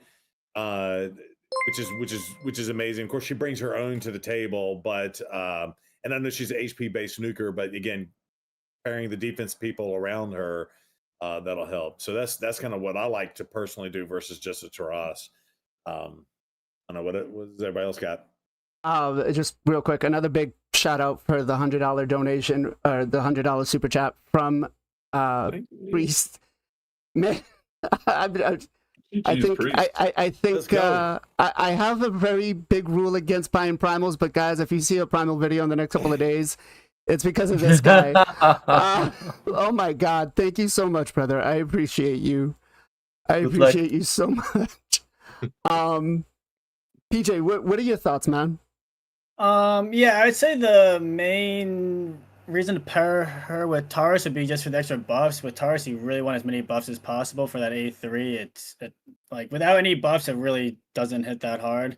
So as far as that, yeah, if you could get like a really nice like go second team, get her going, do all those buffs up, have Taurus come in and just lay down the fist of God, like yeah, it could be a really cool team. Also, they were mentioning like bringing other defense nukers is really it could be nice as well. With increased defense. Yeah, as a go second team, I mean, that sounds pretty lethal. Let's go to Gestal next. What are your thoughts? Yeah, and the counterattack doesn't hurt for Taurus. He hits pretty hard on his A1's a double hitter. So that'll help, but yeah, what everyone else said. Okay. I think it all rings true. Ken, do you have anything different you want to add? Not really. You guys say everything. Counterattack, like Gestal mentioned. His counterattack is decent, also filling your turn meter, and Valkyrie passive skill also going to fill your turn meter extra. It's a go second team. It would be nice to get some speed benefit, from this passive skill, so that can help. Yeah. Okay. Plus, one of them HP based, one of them defense based. It's going to be hard to kill them compared to the attack nuker. So. Right.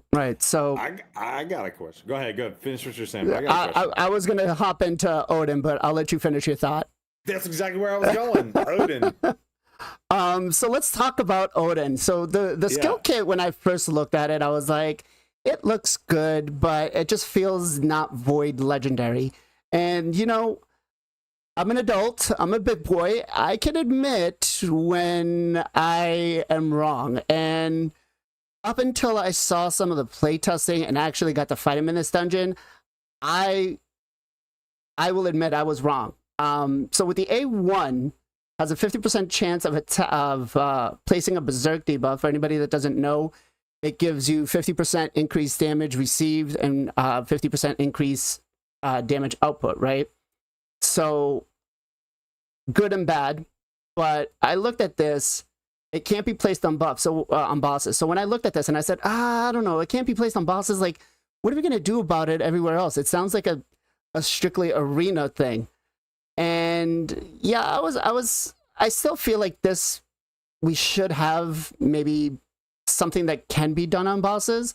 But for the A1, coming into this dungeon, did you guys notice, was it a nuisance for you? Did it bother you at all, Ken? No, it's to be honest, like I don't really think to receive big damage bonus from that. You know, like my champion getting Berserk and they are like getting like nice shiny red lightning. I'm like, oh man, they are looking cool now. You know. Okay. Let's go to Gestal next. Yeah, I feel like you're not going to see a huge difference in terms of damage received against if it's like on your nuker, right? Mm-hmm. Because they're probably going to fall over pretty quickly. The damage output, I don't feel like would look like a whole lot against a level 30 comp, level 350 champs, right? I haven't been seeing huge gains from it. But I could see it being very different when you're going up in PvP, where it's, you know, equal playing field, 60 versus 60s. That could make a difference there in terms of how much damage you're putting out and how much you're taking, I suppose. But where I feel like this would be the strongest would be like throwing it on a support if you're, you know, if you're going if you're facing them in live arena, because then you're getting you're hitting them a lot harder, right? Mm-hmm.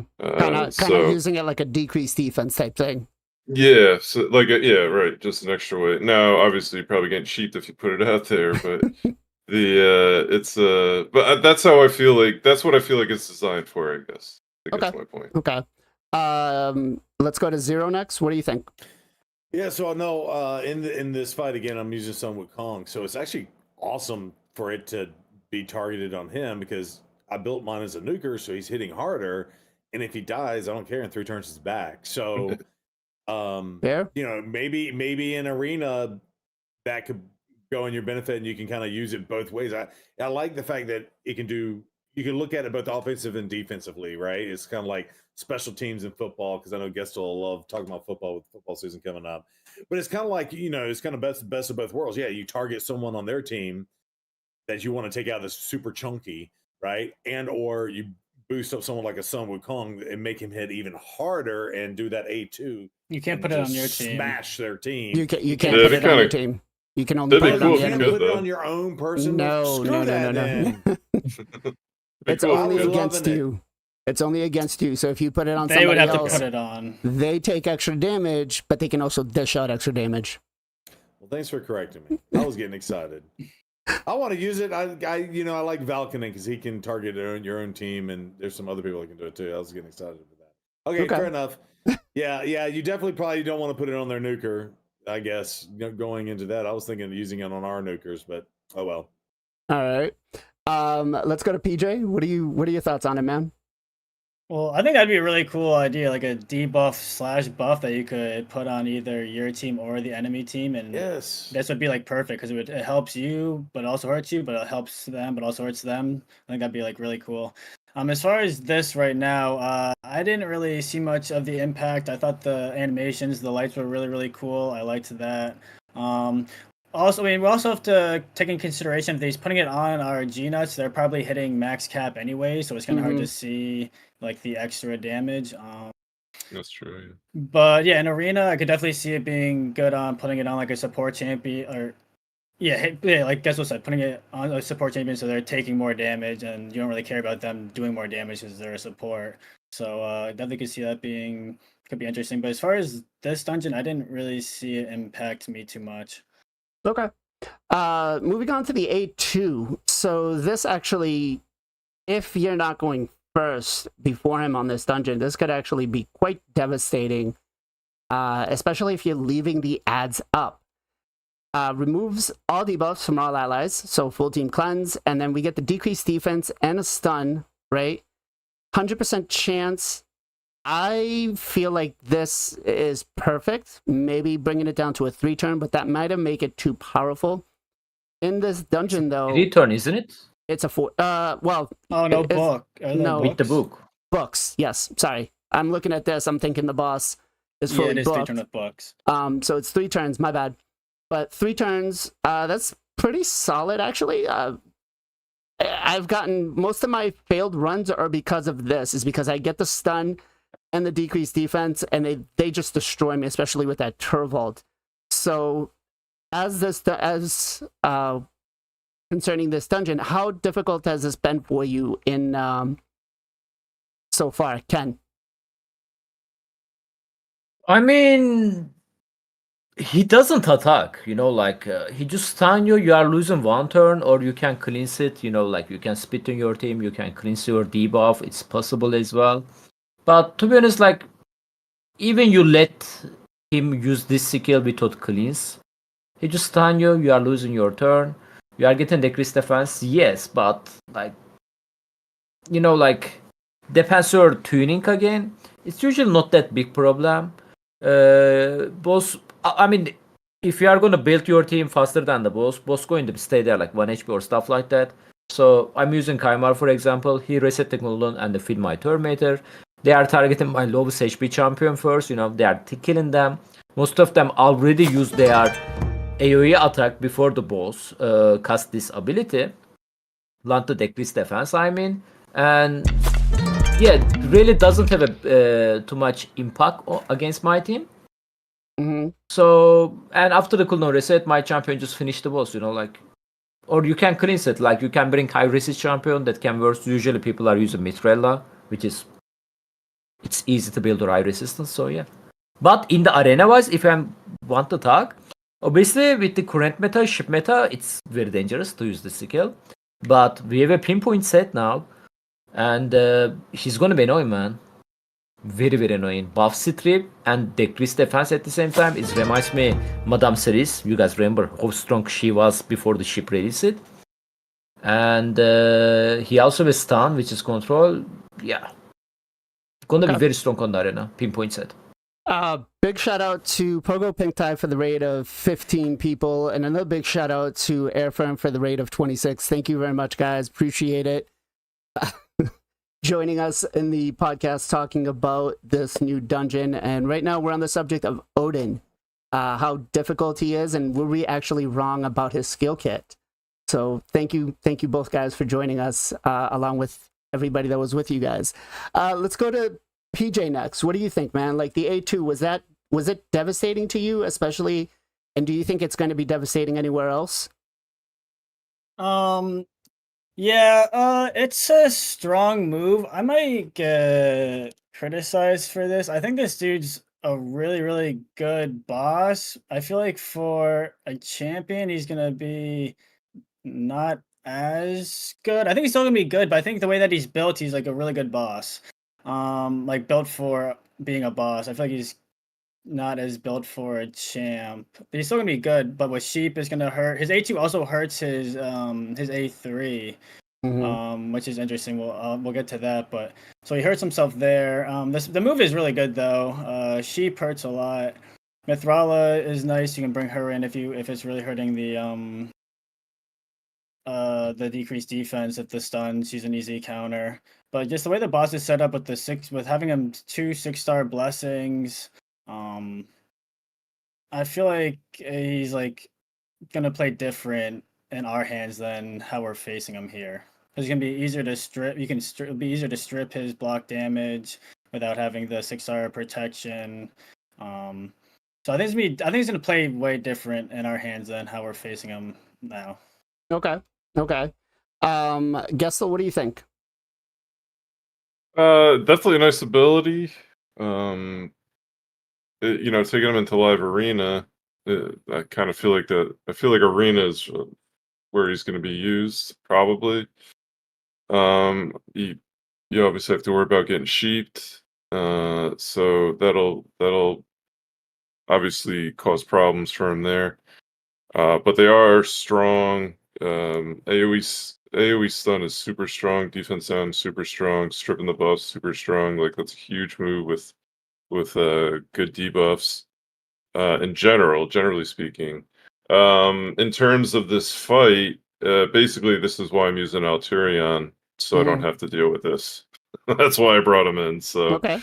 it was annoying enough for me to be like, you know what, why even have to deal with this? I'm just gonna bring out Tyrion and prevent this from happening. Okay. Zero. Guess I'm building my Tyrion. Yeah. No, I think yeah, in this fight it's crazy because again I've been messing with it, right? So I sped up my times using Tuana Rock because she'll cleanse it, right? So I was like, I'm not worried about losing a turn as much, but then it was getting a little funky because I lost my turn meter in my speed boost, and then Seer wasn't able to take out the team. So I'm kind of like rope-a-doping against them, taking their turns first. I'm kind of playing with fire. So Wuhan everything gonna be tried- RNG too, isn't it? Because she can only cleanse one debuff, if I'm not mistaken. Yeah, Yeah. you are. You're right. But you know, she still. Yeah. I don't know if it matters what order it gets put on, or does she target the stun first? I feel like I was getting out of the stuns quickly. I don't know, but you're right. I'm not sure. Yeah, and then of course, you know, compared with the A1, right? So this is just another stacking ability. So first of all, like it's gonna be fun to play around when we get our hands on him. What weaken, defense down, and freaking berserk is gonna do to some uber tanky person in arena, assuming that you don't get sheeped, right? So Right. it's because all that stuff now, you know, stacks in on top of each other, and then if you go the opposite way and go attack up or defense up, like you could just be putting out 1,000,000 damage on the champ. Like it could get crazy. So Right. but yeah, it does impact this fight, right? Depending. As you So, guys can see here, taking that stun basically means I just wiped. So, no. yeah, it's okay. It's okay. Moving on to the A3, which he just actually did.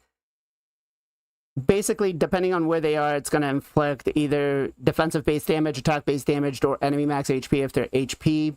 Will ignore 100% of the target's defense. Now, are you finding this? Obviously, we're not bosses, so we're only getting to fight the... well, I guess we are if we bring in an HP nuker. I haven't brought one in yet, but are you finding that the A2 or the A3 is hitting you that hard? Is it devastating your teams? Ken?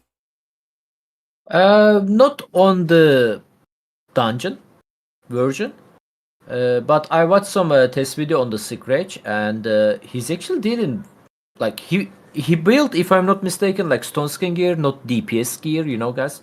Like he only give him like 100% crit rate and 137 C damage, I believe. And he's dealing like in a max HP limit on the normal dragon 25. Like with this stat only, I think the multiplier is super high.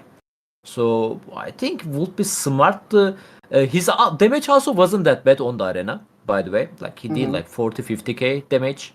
Again, not savage gear or anything. And I think the building him for the arena, like I maybe try to build him 100% crit cap. With some survivability, not DPS, just 100% crit cap to deal little bit got benefit from it. On the PvE content, he can definitely help you. Yes, this skill is single target, etc, etc, etc, but still, he's amazing champion. Also have a full control, you know. Imagine getting him on the early game. Damn. Like, that can be amazing. And yeah, it's pretty cool skill to be honest. Little bit weak, I feel like, but not bad skill. Okay. Gestal, what about you? Pretty sure it's one shot my Acrisia. It's obviously having more difficulty like on the Newt with heavier defense. But that's the two that he has targeted with that A3, and it's one shot my Acrisia. I think I have a lot of HP built on her, so maybe that could explain it. Okay. But other than that, anyone with a good amount of defense, it doesn't seem to hit hard at all. Okay. Can we talk about that? I know why. Yep, go right ahead. You're up next. Right there. Okay, yeah. So I was gonna mention that why the A2 and the A3, at least for defense champions, don't synergize because his A3 will deal damage to a defense champion based on their defense. So if they have decreased defense on, they're getting their defense reduced, so they're actually taking less damage. Oh, that's smart.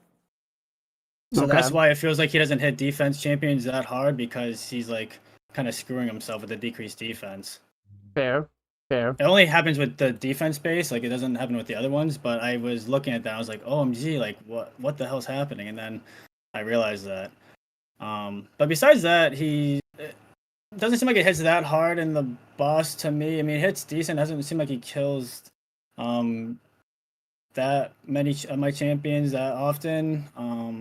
And I've seen some like a playtest, and he seemed like he's doing pretty well in the playtest. Like Ken said, it looks like people are building him with like just crit cap to barely any crit damage, and he was hitting like really hard, like 70,000, like 80,000, which is pretty impressive. So yeah, I'm guessing his multipliers are really good. It'd be interesting to see if you did build him for damage, how it'd be. It's definitely an interesting move. It does a lot of different things depending on like who they're hitting. And again, I think the second move is still good. It's really good for PvE, still good for PvP, but the sheep worries you with that, and then also it kind of impacts the synergy with the A3 if it's a defense nuker or defense champion, I noticed. Okay. So I've been trying to see what kind of damage this is doing. That's why I've been having the failed runs. So, I mean, my Arbiter on this account is not that well built, and being an attack-based champion, she did have, just block debuffs up, and it looks like she got knocked down 40% on her HP. I feel, it feels like a little weaker, maybe because we don't have the decreased defense on her to attack the attack-based champions, but go to Zero Nux. What do you think, man? The A3? Yeah, I'm not really seeing anything that kind of stands out. I see more impact from the A1s and A2s, really. Okay. And that makes total sense what PJ said, yeah, because he's lowering the damage he can do, right, by putting decreased defense out. It makes total sense. All right. Let's talk about the passive real quick. The passive is probably one of his biggest strengths. Yeah. And I think it's probably one of the ones that you can't afford to bring in a lot of champions that are going to take a lot of turns, right? So relentless builds aren't going to really work out well because all that's going to do is proc that block damage and buff spread out. Now, as the passive, how do you think this is going to play? Is it going to be the same effect that we're having going up against this dungeon right now, or are we looking at something different when we actually acquire him? Let's go to PJ first. Yeah, again, I think this is going to be a lot better in the dungeon than it's going to be in our hands. The 6-star blessing lightning cages, I think really what's making it feel like it's super strong, because it's like we're a really unlikely chance of us stripping it, like in arena or in other areas. Block buffs, stripping, like, will be way more consistent and reliable. Like, you could have 1,000 accuracy, and the lightning cage is still going to protect it. Doesn't really matter how much accuracy you have. So I think it's going to be not as annoying in our hands. I mean, I wonder if protection set will protect it or not. But yeah, I think in arena or in our hands there'll be more options for us and reliable options to remove it. I think in this it's super frustrating because once you have the block buffs up, it's really hard to strip and remove. But if you bring like a cleanser, a stripper, block buffs in arena, I think you'll be able to handle them. Okay. Let's go to Gestal next. The A3. This is the passive? The passive, yes. Yeah, the passive.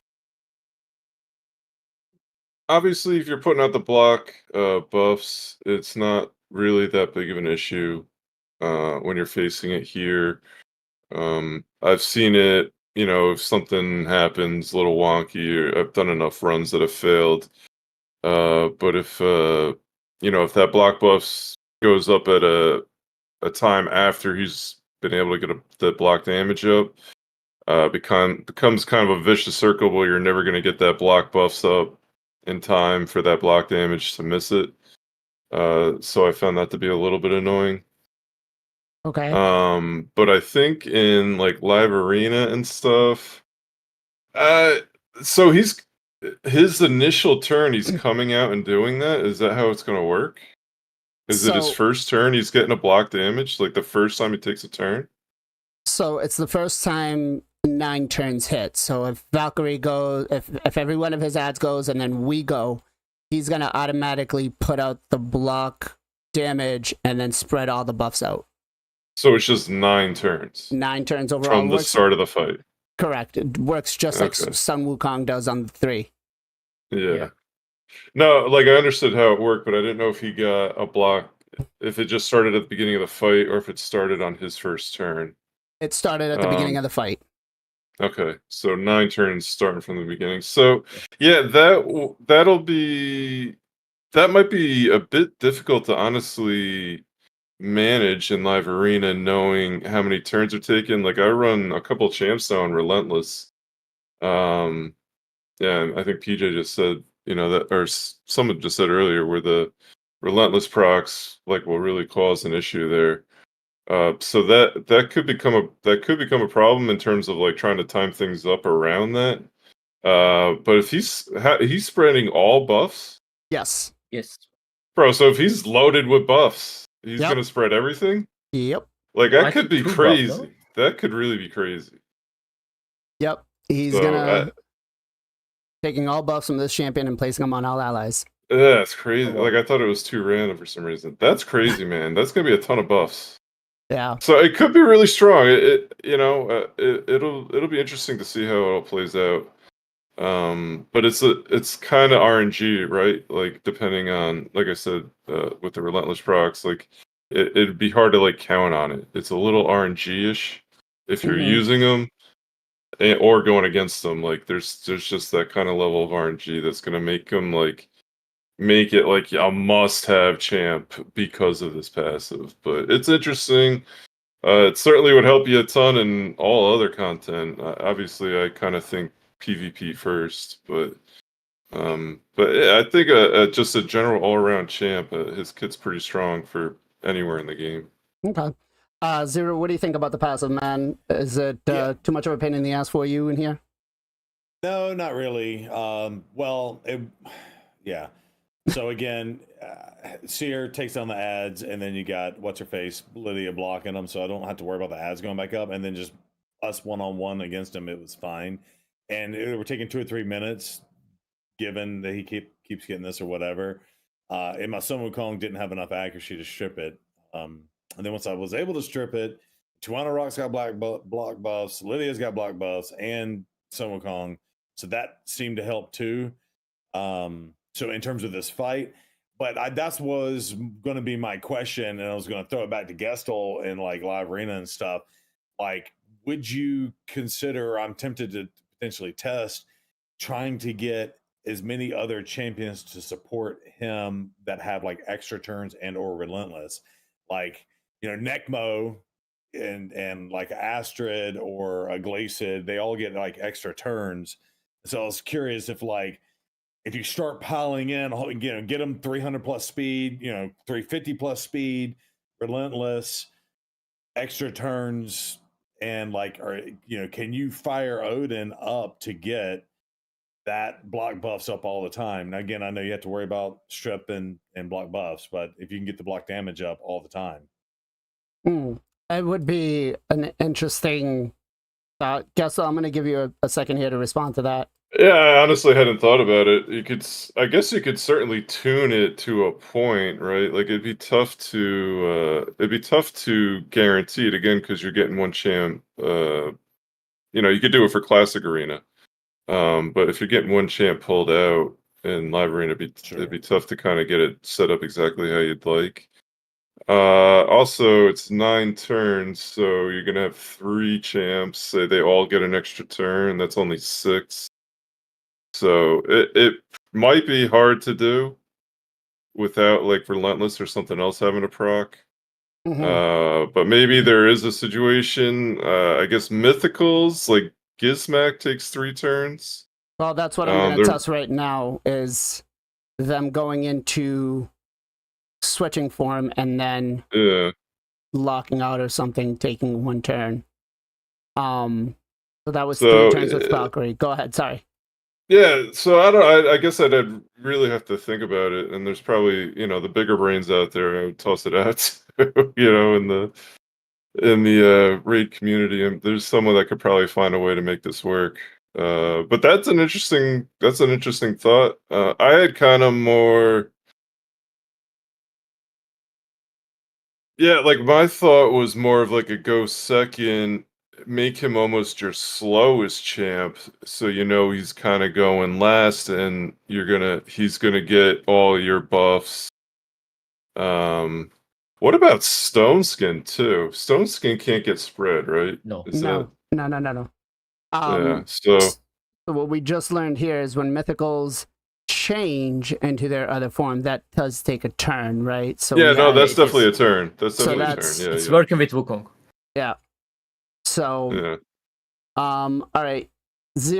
Ken, what are your thoughts on that passive, man? On the dungeon, you guys need a block buff. Otherwise, super annoying, guys. Like, trust me. For the arena, Gestal a little bit got my idea there. This passive skill going to be very annoying on the arena, guys. I believe instead of to make him so fast, I believe his job is going to be go second team. So on the go second team, my champion, like my fastest champion, like 300 speed. My DPA champion like 240, 230, you know. And there is some teams they are super fast, dude. They are getting turn they are taking 3 turns before my champion ever got a turn. There's a champion like Armaz as well, you know, they are gonna reduce your turn meter. So faster is actually better because it's going to be trigger his passive skill. Would take the turn, you know, either your team or enemy team take 3 turns. So your team pretty much going to be block damage buff all the time if the enemy team is super faster than you. And I'm thinking they build them super high resist, like Ultimate Death Knight, super tanky, you know, and very slow. That can definitely work in theory, in my theory.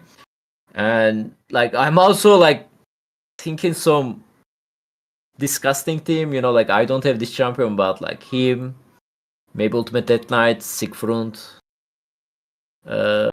maybe Marichka, you know, all of them together. Oh my god, Oh, Ken's already having some ideas here. So overall, I think you know. Go ahead. I just had one more quick question. Are we sure? I'm guessing that ally attack does not count as an individual attack. It does not. No. Right? No. No. It's Should just one be turn. one, yeah. Okay. Yeah. So I think overall, Odin. I mean, I was again, I was a little skeptical about it, but just from what I've gone up against in the dungeon, I think he's going to be a menace. I was really underestimating that block damage and buff spread. I find that to be very annoying, especially in this dungeon. And keep in mind, guys, in this dungeon, he's at 279 speed, I think it is. And the ads, 276, and then the ads are at 260. So when we're going up against them, you know, and other content like live arena and stuff, he's going to be going way faster. The champions around him are going to be going way faster. So that can I jump something real quickly? Yep. Go ahead. But guys, Odin obviously, I believe it's not possible to pull him yet, but I'm gonna start to making a event. Stuff like that, so people will get him. We are going to face him, and I believe he's going to become a meta on the arena. And ignore block damage champion going to be how to say that? Rodos come is to the back. face. Yeah. Back. So and there is a one champion. Ignore block damage, guys. Thor. Yeah. We don't know his kits yet. We don't know he can hit hard or etc. etc. etc. But Thor ability, one ability maybe, I don't know, maybe it's a passive skill. We saw on the teaser video. Thor also ignored the block damage, guys. So if you interesting about the Thor, maybe if you're not interesting about the Thor actually, maybe reconsider that because I feel like Thor is going to be one of the counter for the Odin. Yeah, I think Thor is gonna be one of those new level fusions for the accounts, to be quite honest. So let's touch up on one of the last things here that I wanted to talk about, which is Siege, right? We recently had some clans upgrading to level 2, and it's caused a couple of problems, right? So when you upgrade to level 2, you're basically giving your opponent extra fights in the siege. which is bad, right? Because that allows them to give extra points. Now, Plarium has said we're gonna fix this, just not yet. What are we doing here? Like, how fair is this to the clans that are upgrading, to their opponents, to them? Like, where do you stand on this subject, Ken? We are beta tester again, man. Like they are never tested this content before releasing, so we are beta testing. We are finding the problem, and they are saying they are gonna fix it. Okay. Gestal. Well, so there's a plan fix for it, or So they're looking to fix what's going to happen. They haven't really discussed how they're going to fix it, but they've addressed the elephant in the room. okay, yeah. I mean, I agree with Kenpachi. It's we're always beta testing, which I honestly don't mind. I almost feel like I kind of feel like the way they should do these things is the way they did tag team. They should let some of the top 100 clans, whatever it was, go in and test it out and see how it goes. So get a lot of feedback from those people, and then push the stuff, for everybody. Maybe it's difficult to set that up, but yeah, they should be tested behind the scenes. But basically, yeah, we're beta testing.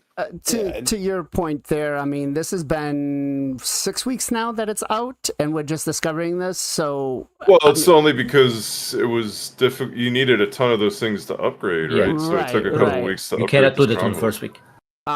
So to their credit, I'm not saying that this is right, but us testing something, even on the background, we'd have to have full level resources, even if it's just a small group to do it. So I do think, back to what Ken says, we're the testers. We really shouldn't be it, right? We should, for a multi-million-dollar company as Raid, they should be looking into these things like, oh, hey, well, what if this happens? But I can see here Mr. PJ has quite a bit of things on his mind.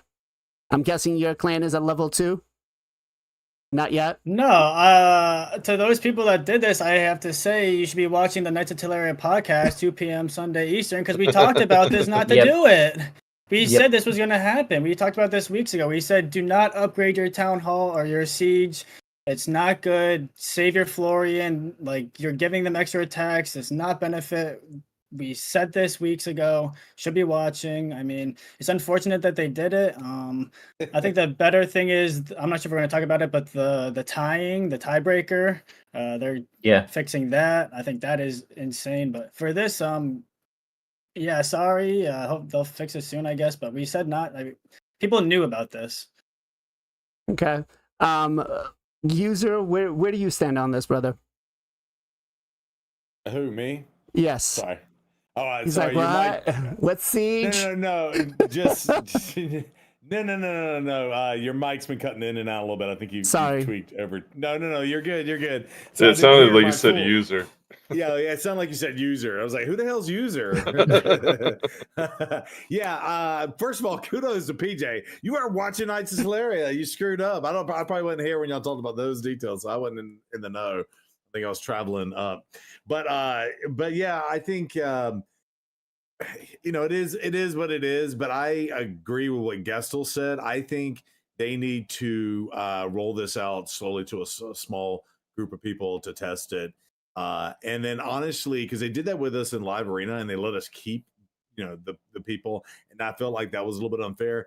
Like I would just tell Plarium, don't be afraid to throw it out to your highest end users and then tell them you are only testing this and we are going to reset this and take back all your stuff from this. And especially something like Siege, because there's no, they're giving you a new currency in the terms of like the attack scrolls and the retry scrolls. So there's no energy, there's no gems, there's no nothing that can be done specifically for this one. I feel like Live Arena, because people could gem up and get more keys, and they were actually spending the resources they had to probably let them keep it.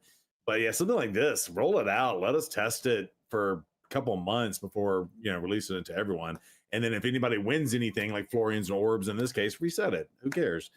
But hopefully they can fix this in the future. See. All right, so PJ brought this up earlier, but the tiebreaker. So let me pull up what it says right here.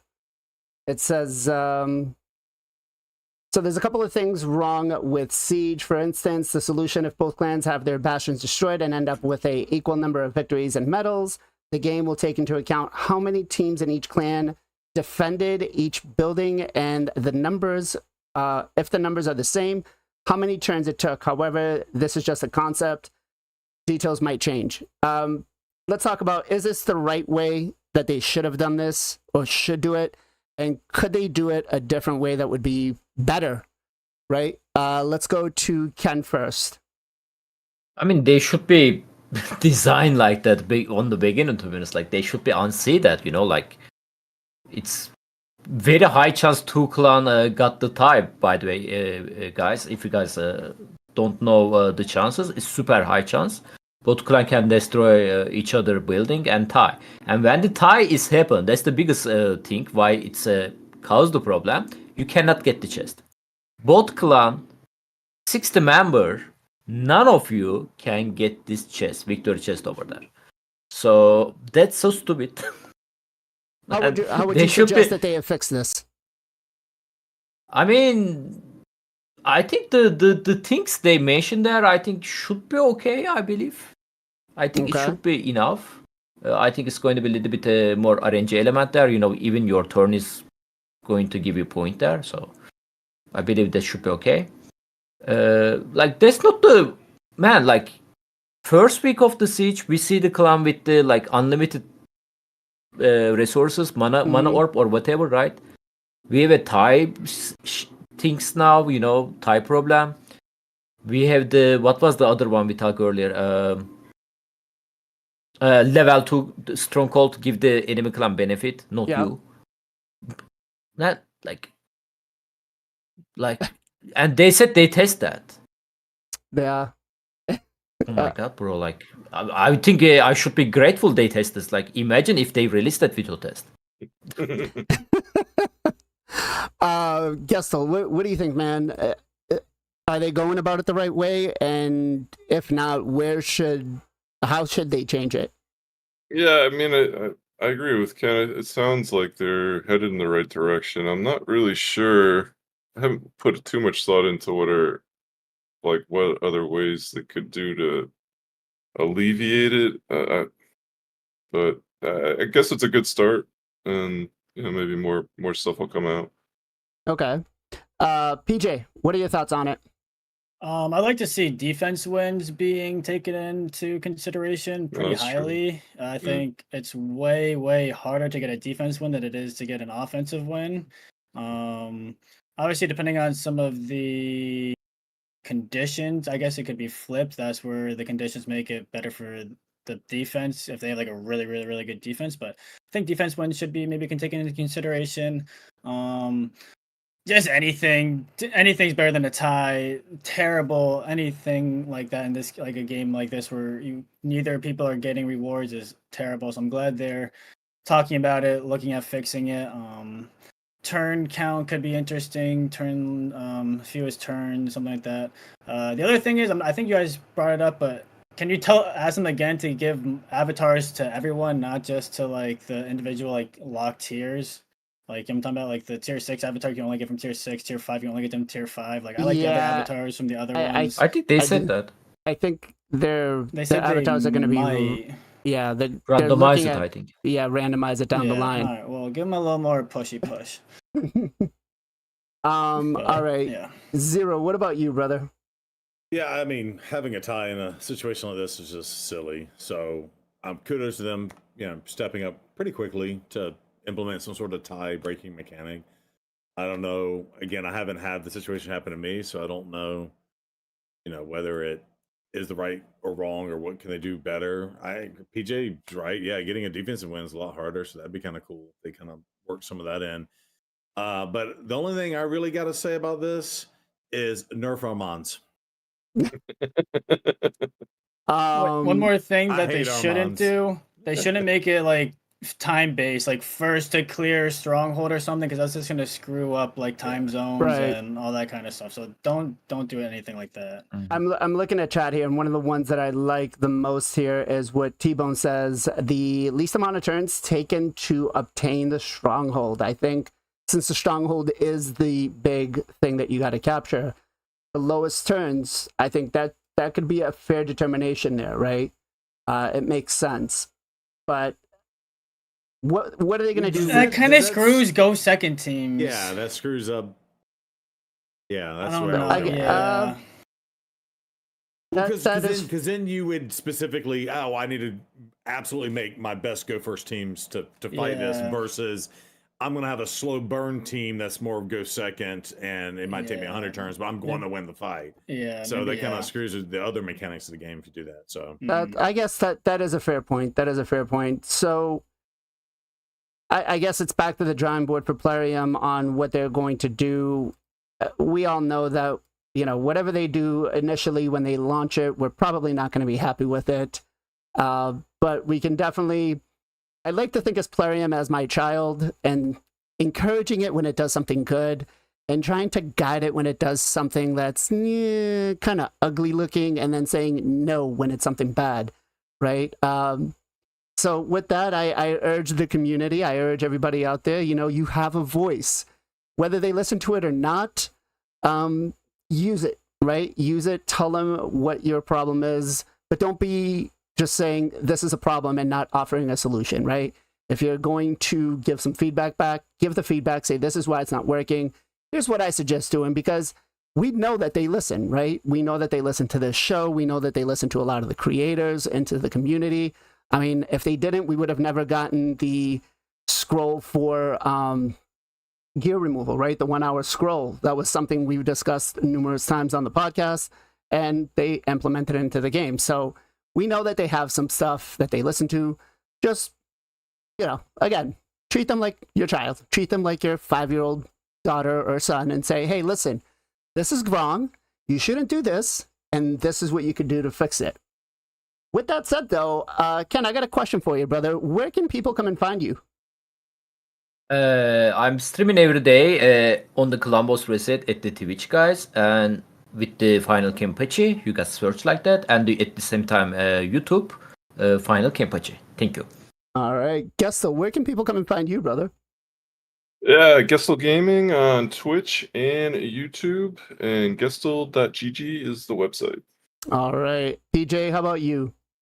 MXPJE on Twitch. I stream pretty much every single weekday, 2 times a day as much as possible. Yeah, come say what's up, hang out. It's a good time. All right, and Zero, what about you, brother? Yep, Sunday, Tuesday, and Friday evenings. You can catch me on Twitch, 8 p.m. Central Standard Time. So do the maths on that, and then you can hit me up on the YouTubes and the TikToks. It's all at Zero Brew. Awesome, awesome. Hey, how about some shout-outs? Ken, who do you got going out? I like to shout out my clanmate. He recently started streaming again, Battle Slam. I'm gonna leave his channel onto the chat right now. So he's also doing sponsorship, I believe, for Watcher of Ram. If you guys want to support him, that's the best time. Thank you. All right, definitely had him on the podcast a couple of times. Great guy to hang out with. Gestal, who do you got for a shout out for me? I'm gonna shout out my man Boomer Plays Games. He's been doing he's been streaming Raid Shadow Legends as long as I can remember, man. Awesome dude. Go give him a follow. Boomer Plays Games with a Z at the end. All right. PJ, what you got for a shout out, brother? All right, we're giving a shout out to Sergeant Badshot, another awesome dude, plays raid, does some count takeovers, all the good stuff. Posting his link in chat. Good guy, definitely check him out. Okay. Sorry, I keep looking to the left here because my wife's right here looking at me. She's like, "You're running 15 minutes past your 4 o'clock dead time." Yeah. Zero. I'll be quick. I'll be quick. Pogo Ping Tai. He's right there in chat. Click his link. He also rated us in today.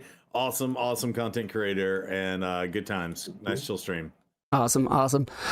So I'm going to give a shout out to a couple of different people today. So the first one's going to go to T-Bone, who's actually a mod.